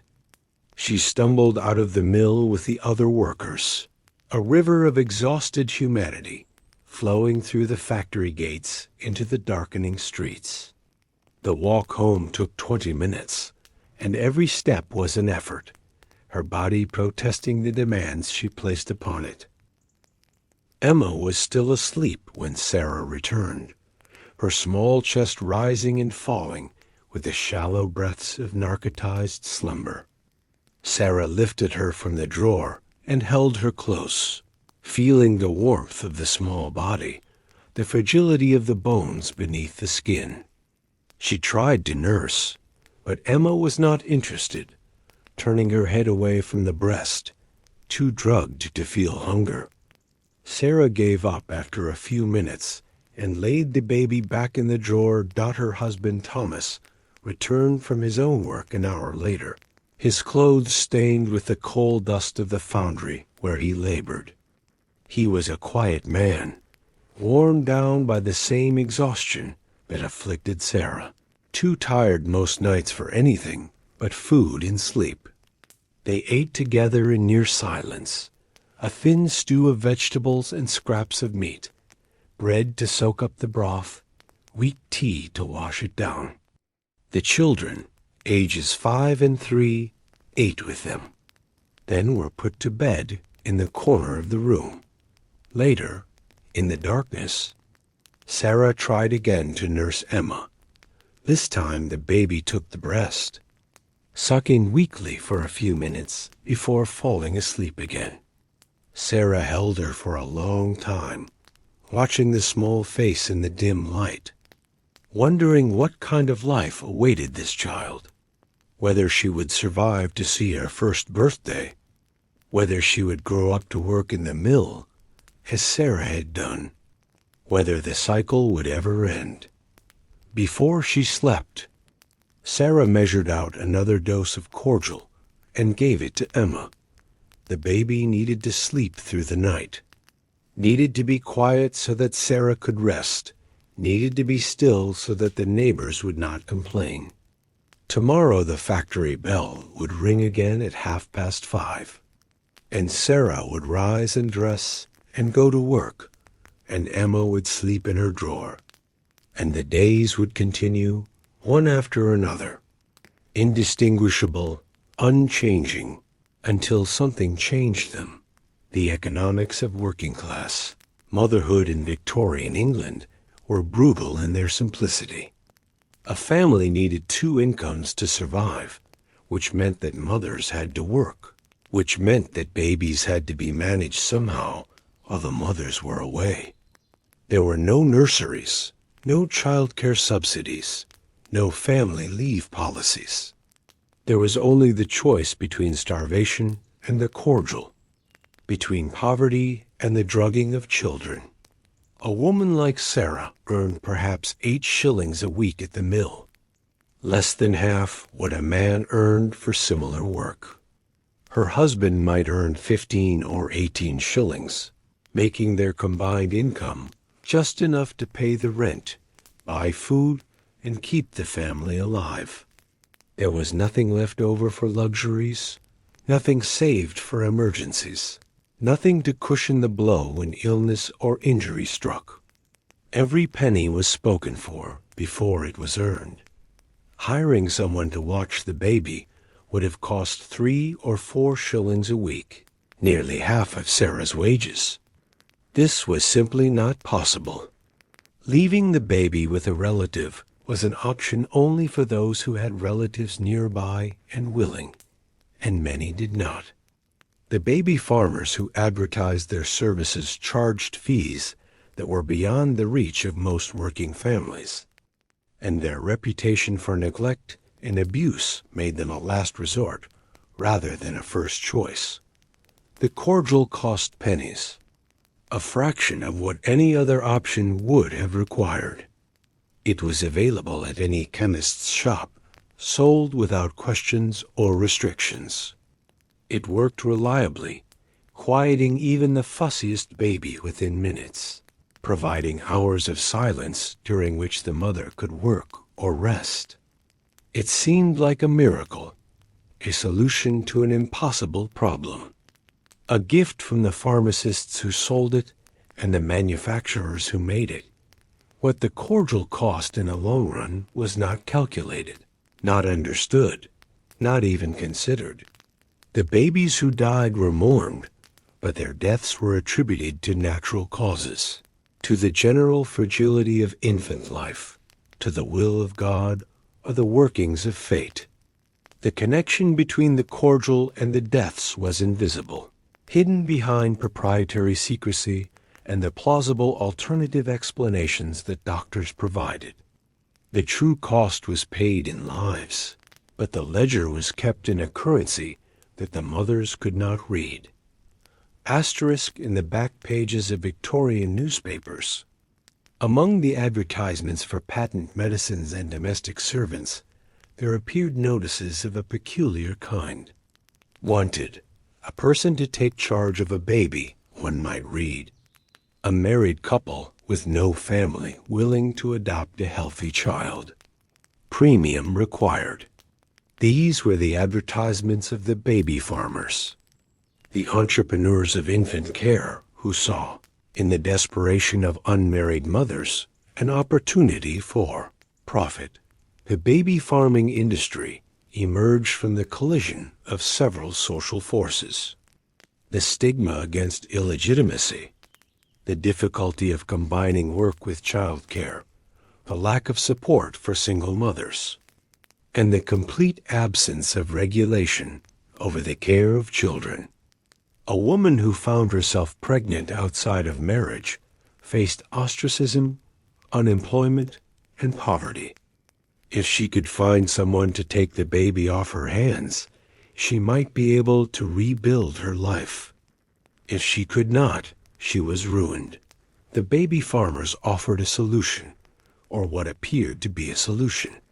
For a fee, typically paid in advance, they would take the baby and care for it, or adopt it, or find it a good home with respectable people. The fees varied widely, from a few pounds for temporary care to 20 or 30 pounds for permanent adoption. The mothers paid what they could, handed over their babies, and tried to move on with their lives. What happened to the babies after they were handed over varied as widely as the fees. Some baby farmers were legitimate, providing genuine care and finding real homes for the children in their charge. These were the minority. Many baby farmers were simply negligent, taking in more children than they could properly care for, feeding them inadequately, housing them in squalid conditions, letting them die of diseases that proper care might have prevented. And some baby farmers were murderers, deliberately killing the children they took in, pocketing the fees and disposing of the bodies. These were the ones who made the headlines when they were caught, whose trials shocked the public and prompted calls for reform. But they were only the extreme end of a spectrum of abuse that extended from outright murder through deliberate neglect to the casual cruelty of indifference. Opium was the baby farmer's best friend. A baby that was drugged did not cry, did not demand attention, did not reveal through its distress that it was being neglected. The cordials and syrups that mothers used to quiet their own children were used even more liberally by baby farmers, who had no emotional investment in the survival of their charges, and who profited more from dead babies than from living ones. The method was simple and effective. A baby farmer would take in an infant for a fee, promising to care for it until a suitable adoptive family could be found. Instead of providing care, she would drug the baby with laudanum or Godfrey's Cordial, suppressing its appetite and its cries. The drugged baby would refuse to eat, would grow weaker and thinner, would eventually die of starvation or opium poisoning or some combination of the two. The death would be attributed to natural causes. A doctor called to examine the body would see a wasted infant, obviously malnourished, and would conclude that the child had died of some constitutional weakness or childhood disease. Teething was a popular diagnosis, as were convulsions and consumption. The opium that had actually killed the child was rarely suspected, because the symptoms of opium poisoning were so easily mistaken for the symptoms of other conditions. The body would be disposed of cheaply, often wrapped in newspaper and abandoned in a deserted location or thrown into the river. Proper burial cost money, and dead babies generated no income. The baby farmer would then take in another child, collect another fee, and repeat the process. A successful baby farmer might cycle through dozens of infants in a year, each one a source of profit, each one a life extinguished before it had properly begun. Asterisk, asterisk. The first baby farmer to be brought to public attention was Margaret Waters of Brixton, whose crimes were exposed in 1870 following an investigation by Sergeant Richard Relf of the Metropolitan Police. Waters had been operating a baby farming business from her home, advertising in newspapers for infants whose mothers were unable to care for them. She charged fees of several pounds per child and promised to find them good homes. Instead, Waters drugged her charges with laudanum and starved them to death. In a period of just a few weeks, she killed approximately 16 infants, wrapping their emaciated bodies in rags and newspaper and dumping them on deserted streets. When police raided her home, they found 9 infants in various stages of starvation and narcotization. Most of them died within days, their bodies too damaged to recover. The trial of Margaret Waters was a sensation, covered extensively in the newspapers, followed avidly by a public that was horrified by the details that emerged. Witnesses described the condition of the children found in Waters' home: skeletal, barely breathing, too weak to cry, their small faces aged by suffering. Doctors testified about the effects of opium on infants, about the way it suppressed appetite and breathing, about the slow death it could inflict. Waters was convicted of murder and sentenced to death. She was hanged at Horsemonger Lane Jail on October 11, 1870, the first baby farmer to be executed for her crimes. Her case prompted the formation of the Infant Life Protection Society and contributed to the passage of the Infant Life Protection Act of 1872. But it did not end baby farming, which continued for decades, claiming thousands more victims. The most notorious of all the baby farmers was Amelia Dyer, whose career of murder spanned nearly 30 years and claimed an estimated 400 lives. Dyer began baby farming in the 1860s, following the death of her first husband, and continued until her arrest in 1896. She operated under various aliases, moving frequently to avoid suspicion, adapting her methods as circumstances required. In the early years, Dyer followed the standard baby farming model, drugging children with opiates and letting them die of starvation and neglect.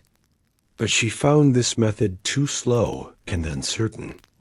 Some children survived despite the drugging, requiring care that cut into her profits.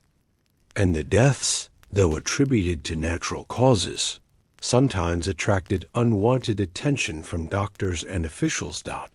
So Dyer changed her approach. Instead of letting the children die slowly, she began killing them directly, strangling them with edging tape and disposing of the bodies in the River Thames. This method was faster and more reliable, allowing her to process more children in less time.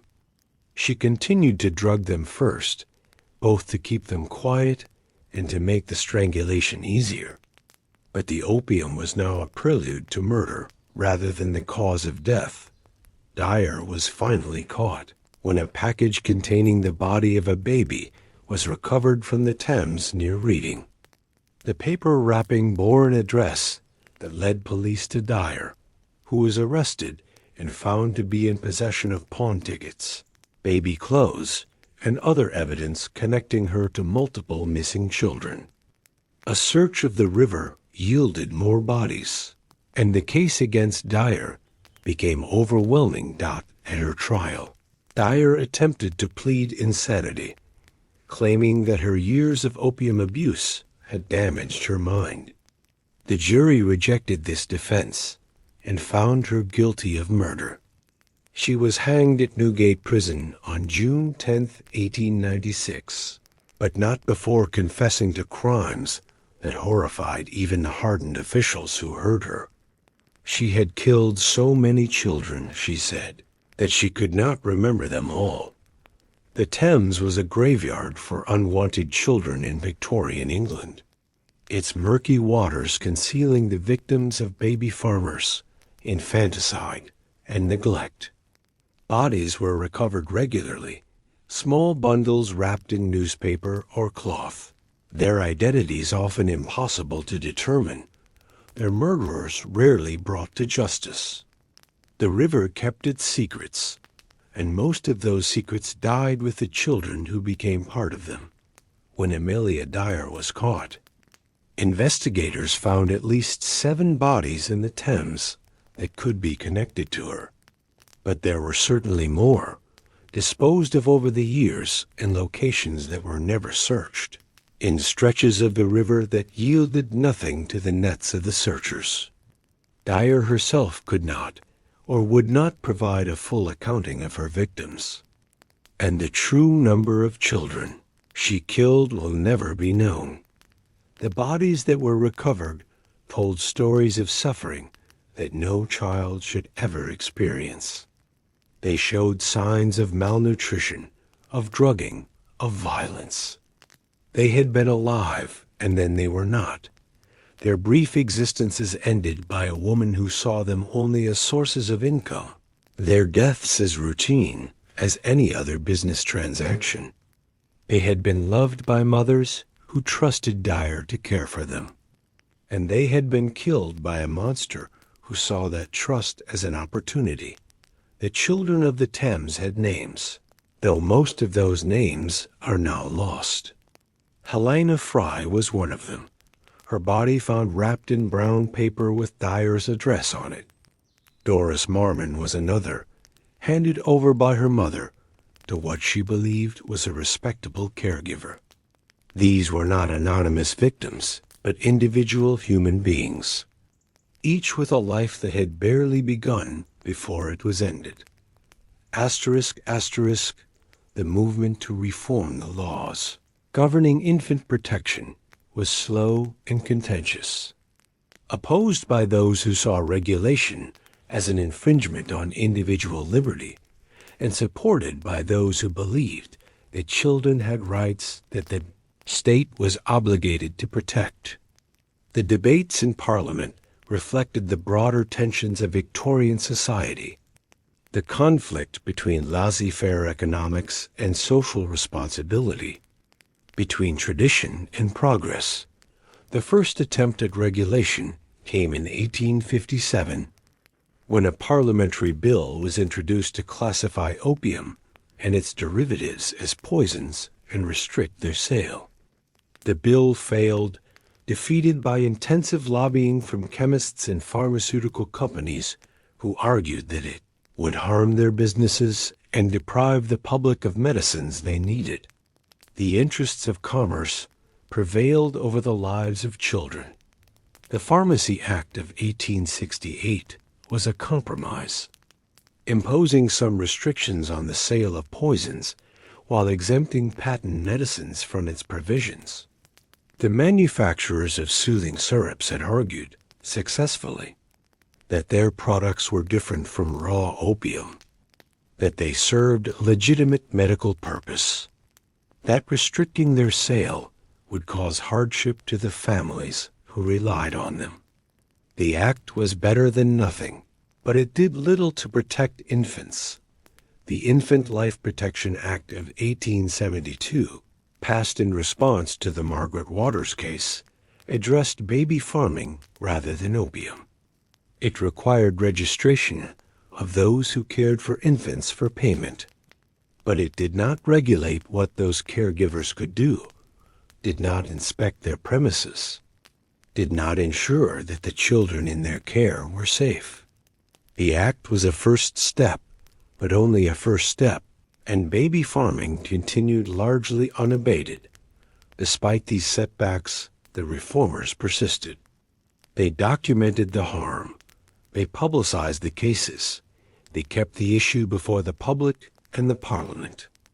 Organizations like the Infant Life Protection Society lobbied for stronger laws, while journalists like Ernest Hart exposed the scandals that made reform necessary.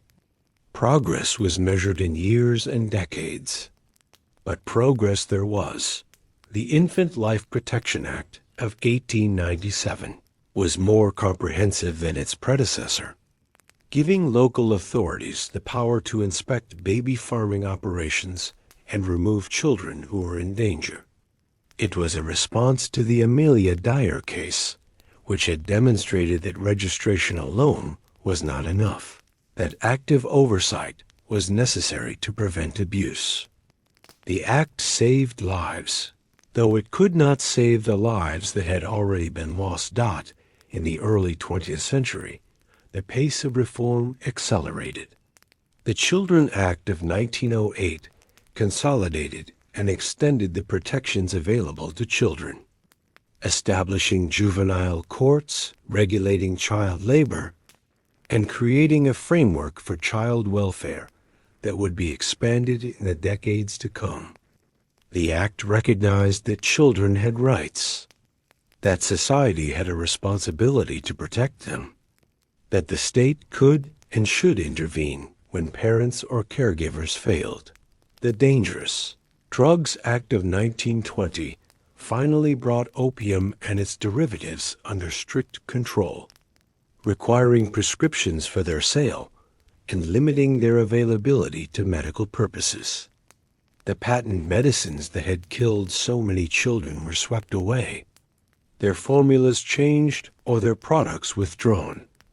Mrs. Winslow's soothing syrup, Godfrey's Cordial, and all the others disappeared from the shelves, replaced by safer alternatives. How many children died while Parliament debated? How many lives were lost in the decades between the first warnings and the final reforms?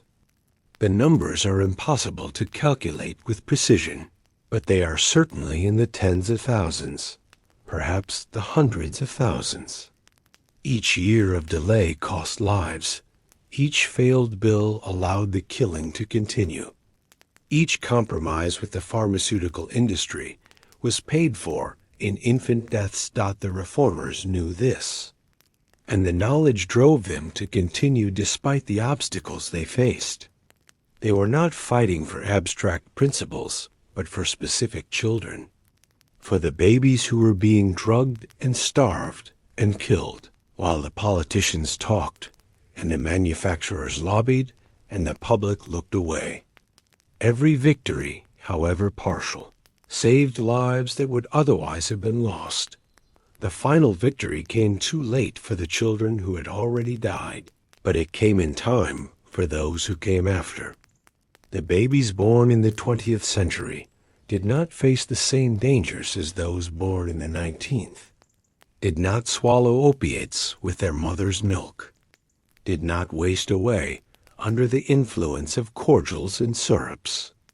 They had the reformers to thank, and the journalists, and the doctors who spoke out, and the politicians who finally listened.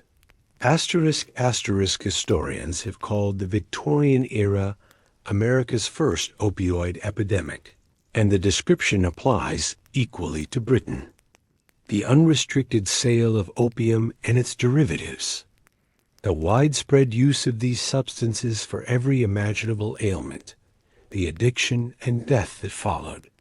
All of these elements parallel the crisis that has afflicted the United States and other countries in recent decades. The differences are significant. The Victorian epidemic was largely invisible, its victims attributed to other causes, its mechanisms not understood even by the doctors who treated the dying. The modern epidemic is visible, documented, analyzed, its victims counted, and its causes debated. We know what is happening, even if we struggle to stop it. But the similarities are more striking than the differences. In both eras, powerful drugs were marketed as safe and effective, their dangers minimized or denied by those who profited from their sale. In both eras, vulnerable populations, the poor, the marginalized, those without access to proper medical care, bore the brunt of the harm. In both eras, regulation came slowly, opposed by industries that valued profit over health.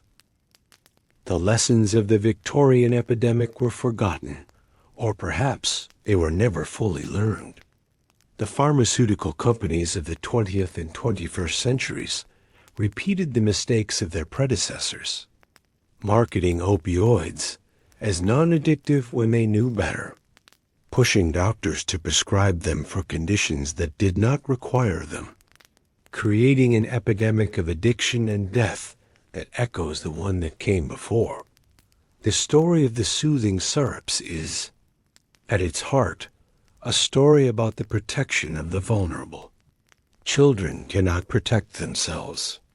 They cannot refuse the medicines that adults give them, cannot understand the dangers they face, cannot advocate for laws that would keep them safe. They depend entirely on the adults around them, on parents and caregivers and regulators and lawmakers, to make decisions that serve their interests. When those adults fail, children die.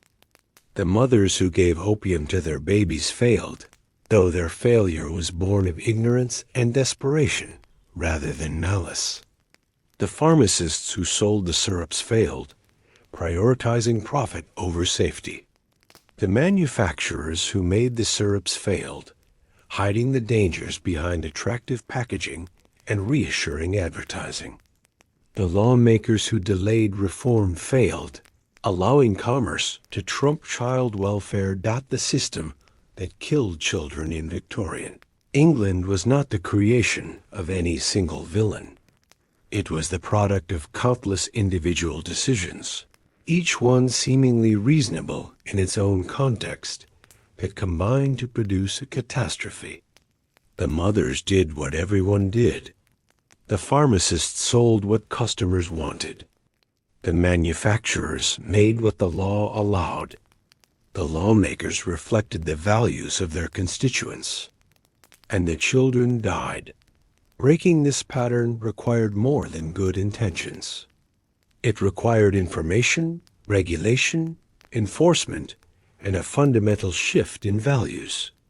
It required recognizing that children had rights, that their welfare was a public concern, that the freedom of adults to make money had to be balanced against the need to protect those who could not protect themselves. The work of protecting children is never finished. Each generation faces new dangers, new products, new practices that seem harmless until they are revealed to be deadly.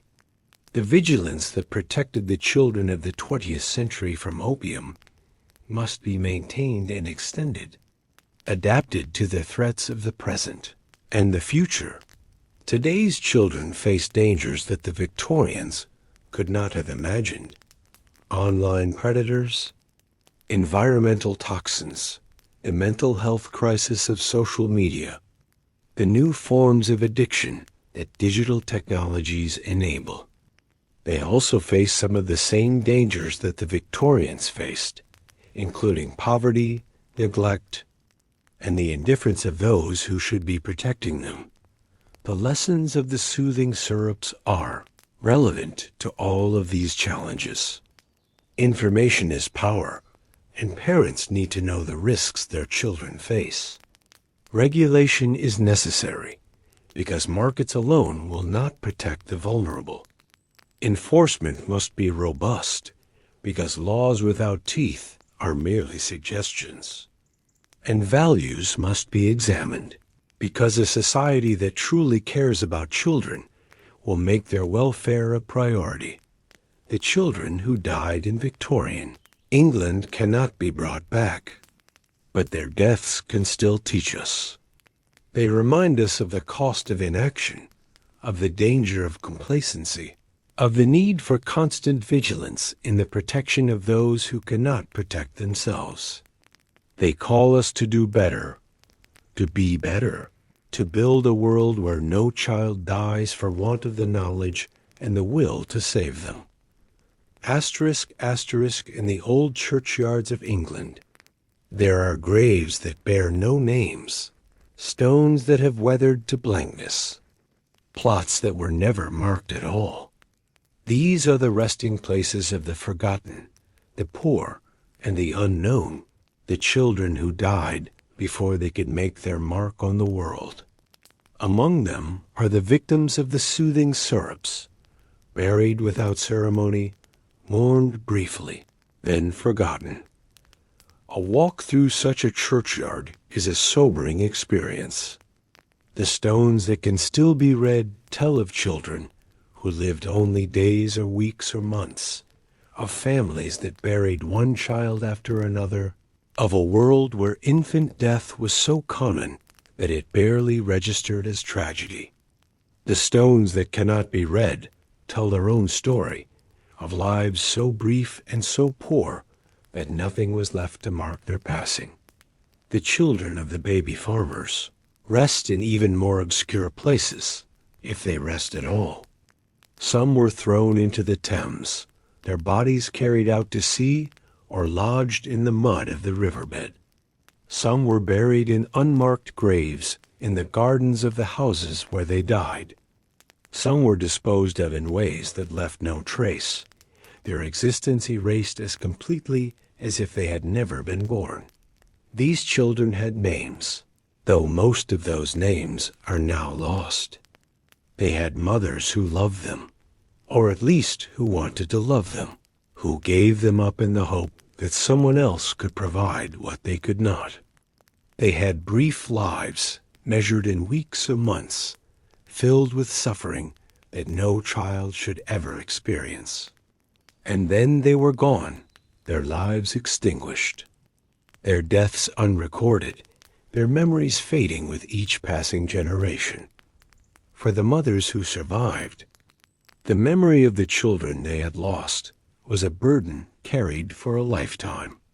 Sarah Whitfield, if she survived to old age, would have remembered Emma, the baby in the drawer, the small face that had grown still one morning and never woke again. She would have remembered the other children she had lost, the ones who had died before Emma, and perhaps the ones who died after. The grief of these women was complicated by guilt, by the knowledge that they had given the cordial, that they had administered the doses that might have killed their children. They did not understand the pharmacology, did not know that the opium was to blame, but they knew that they had done something, had given something, had made a choice that might have been wrong. The doubt would have lingered, a shadow on the memory of their lost children. Some mothers surely suspected the truth, even if they could not articulate it. They noticed that babies who received more cordial seemed more likely to die, that the children who survived were often those who had received less.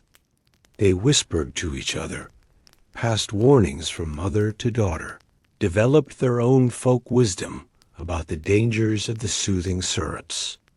But they continued to use them, because what choice did they have? The mothers who gave their children to baby farmers carried a different kind of guilt. They had trusted strangers with their babies, had paid money for promises that were not kept, had walked away from children who died alone in the care of monsters. When the truth came out, when the trials and the executions made clear what had happened, these mothers had to live with the knowledge that their children had been murdered while they worked and waited and hoped. The official records of Victorian England are silent on the true cause of most infant deaths. The registrar's books record teething, convulsions, wasting, failure to thrive, 100 different diagnoses that amount to the same thing. We do not know why this child died. The opium is not mentioned, not suspected, not even considered as a possibility. This silence was not a conspiracy, but an absence, a gap in understanding that made the true cause of death invisible. The doctors who certified the deaths were not trying to cover up a crime. They were simply doing their jobs, recording what they observed, applying the medical knowledge of their time. The knowledge was incomplete, and the records reflect that reading these records today, with the benefit of hindsight, is a frustrating experience. The signs are there, if you know what to look for: the wasted bodies, the shallow breathing, the contracted pupils, the refusal to eat. But the connection to the soothing syrups is never made. The cordials and tinctures that mothers gave their children never identified as the cause of the symptoms. That led to death. The silence of the records means that the true toll of infant narcotization will never be known. Estimates can be made based on the prevalence of opium use and the mortality rates of the time, but these are only estimates, rough approximations of a reality that was never fully documented. The children who died are beyond counting, their numbers lost in the silence that surrounds their deaths. Asterisk, asterisk, some doctors knew, or should have known, that the soothing syrups were killing children. They saw the symptoms, treated the patients, certified the deaths. They understood the pharmacology of opium, knew its effects on the human body, recognized the signs of narcotic poisoning when they appeared. And yet, for the most part, they said nothing, did nothing, allowed the killing to continue. This was not universally true. Doctors like Thomas Bull and Henry Chavas spoke out, warning mothers against the use of opiate medicines for children, documenting the harm that these products caused. But they were a minority, voices crying in a wilderness of indifference and ignorance. Most doctors continued to prescribe opium for infants, continued to recommend the cordials and syrups, continued to sign death certificates that attributed the deaths to other causes. The reasons for this silence were various. Some doctors genuinely did not understand the connection between the soothing syrups and infant mortality, their training inadequate to recognize what should have been obvious. Some understood but were reluctant to challenge the practices of their patients and colleagues, preferring to go along with the consensus rather than risk their reputations. Some simply did not care. Their attention focused on patients. Who could pay for their services rather than the poor whose children were most likely to die. The medical profession as a whole was slow to take responsibility for the harm that was being done. Professional organizations did not issue warnings. Medical schools did not teach the dangers.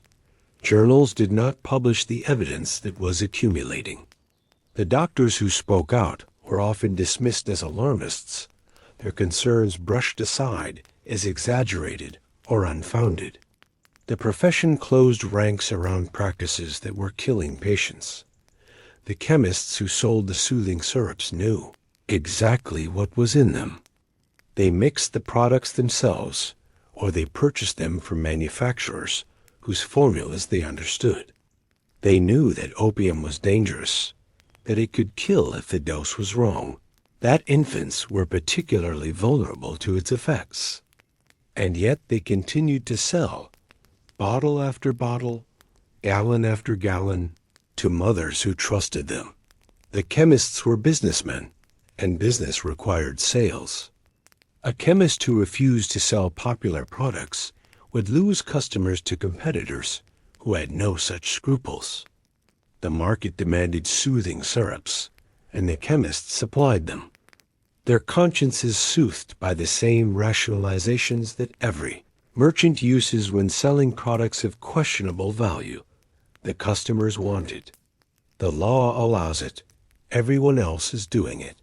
Some chemists went further, actively promoting the products they sold, recommending them to mothers who came in seeking help for fussy babies, assuring them that the cordials were safe and effective. These chemists were not merely passive participants in the harm, but active enablers, using their professional authority to encourage the use of products they knew to be dangerous. The chemists' knowledge made them complicit in a way that the mother's ignorance did not. The mothers acted in good faith, trusting the professionals who sold them medicine. The chemists acted in bad faith, selling products they knew to be harmful, profiting from the desperation of their customers. They were not murderers, but they were accessories to the deaths of countless children. By the mid-19th century, the dangers of infant narcotization were becoming known to the broader public. Newspaper articles documented the harm. Reformers gave speeches and published pamphlets. The trials of baby farmers revealed the role that opium played in their crimes. The information was available to anyone who cared to seek it out, and yet society as a whole continued to tolerate the practices that were killing children. The products remained on the shelves. The advertisements continued to run. The mothers continued to buy and administer the cordials that they had been warned against. Knowledge did not translate into action, and the deaths continued. This tolerance reflected a hierarchy of values in which the lives of working-class infants ranked below the profits of manufacturers. The convenience of mothers and the ideology of laissez-faire economics. The children who died were not the children of the wealthy, the powerful, the influential. They were the children of the poor, and their deaths, however numerous, did not command the attention that the deaths of their betters would have commanded. Changing this required more than information. It required a shift in values, a recognition that all children had worth, that their lives mattered, regardless of their parents' social class. This shift came slowly, painfully, over decades of advocacy and tragedy. But it came, and when it came, the killing stopped. The 20th century brought, at last, the regulations that should have come decades earlier. The Pure Food and Drug Act in America, the Dangerous Drugs Act in Britain, a network of laws and agencies designed to ensure that medicines were safe before they could be sold. The era of unregulated patent medicines came to an end, replaced by a system of testing and approval that, for all its flaws, has saved countless lives. Mrs. Winslow's soothing syrup was forced to remove morphine from its formula and eventually disappeared from the market altogether. Godfrey's Cordial, which had been killing children for 2 centuries, was finally recognized as the poison it had always been and withdrawn from sale. The small brown bottles that had lined the shelves of pharmacies and claimed so many lives were swept away. Relics of a darker time. The pharmaceutical industry fought these changes at every step, arguing that regulation would harm innovation, increase costs, and deprive consumers of products they wanted and needed. The arguments were familiar, the same arguments that had been made against every previous attempt at reform. But this time, the reformers won, their case strengthened by decades of documented harm. That the children born after these reforms benefited from protections that their parents and grandparents had lacked. They did not swallow opiates with their mother's milk, did not waste away under the influence of soothing syrups, did not die in their thousands from medicines that were supposed to help them. The progress was real, the change was meaningful, and the lives saved were beyond counting. But the progress should not be allowed to erase the memory of what came before. The children who died in Victorian England, drugged by loving mothers with medicines marketed as safe, are part of our history. Their suffering a reminder of what can happen when profit is prioritized over protection. They deserve to be remembered, their stories told. Their deaths acknowledged. The mothers who gave the cordials deserve compassion rather than condemnation. They were victims of a system that gave them no good choices, that exploited their desperation and their ignorance, that sold them poison and told them it was medicine. Their guilt, if they felt guilt, was undeserved. Their grief all the more painful for being mingled with doubt. The reformers who fought for change deserve recognition and gratitude. They saw the harm that others ignored, They spoke when others were silent. They persisted when their efforts seemed futile. Without them, the killing might have continued for decades longer, the lives lost beyond counting.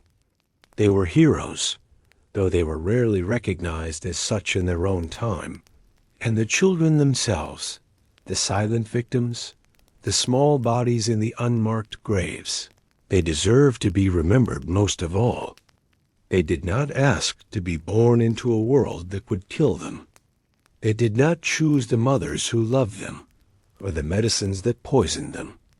They suffered and died, and their deaths changed the world, though the change came too late to save them. And now, dear listener, as this long night draws to its close, let us observe a moment of silence for those we have remembered tonight. For the children who died in their cradles, drugged into eternal sleep. For the mothers who mourned them, carrying guilt they did not deserve. For the reformers who fought for change, and the lawmakers who finally listened, and the doctors who eventually understood. The night is quiet now. The dangers that stalked Victorian nurseries long since banished. The babies of today sleep in safety that their ancestors could not have imagined, protected by laws and knowledge that were bought with the lives of those who came before. The debt we owe to those victims can never be repaid, but it can be honored by remembering them, by learning from their deaths, by ensuring that such tragedies never happen again. Sleep now. The long night of the soothing syrups is over. The children who died have found their rest, and the world has learned, at terrible cost, to protect those who cannot protect themselves. The light of knowledge burns on, driving back the darkness of ignorance and greed. And in that light, the memories of the lost children are preserved, their brief lives given meaning by the changes their deaths inspired. Sleep well. The silence that falls now is a peaceful silence, the silence of safety, the silence of rest. It is not the silence of the drugged child in the drawer, waiting for a mother who will return to find her gone. It is the silence of a world that has learned and remembered and resolved to do better. Until next time, may your rest be deep and your dreams be peaceful. The night archivist watches over you, as the lighthouse keeper watches over the ships at sea, as the mothers of every age watch over their children. All is well. All is well. Thank you for listening to the Night Archivist. If you enjoyed this journey through history, please subscribe and leave a comment telling me where you listened from tonight. Until next time, sleep well.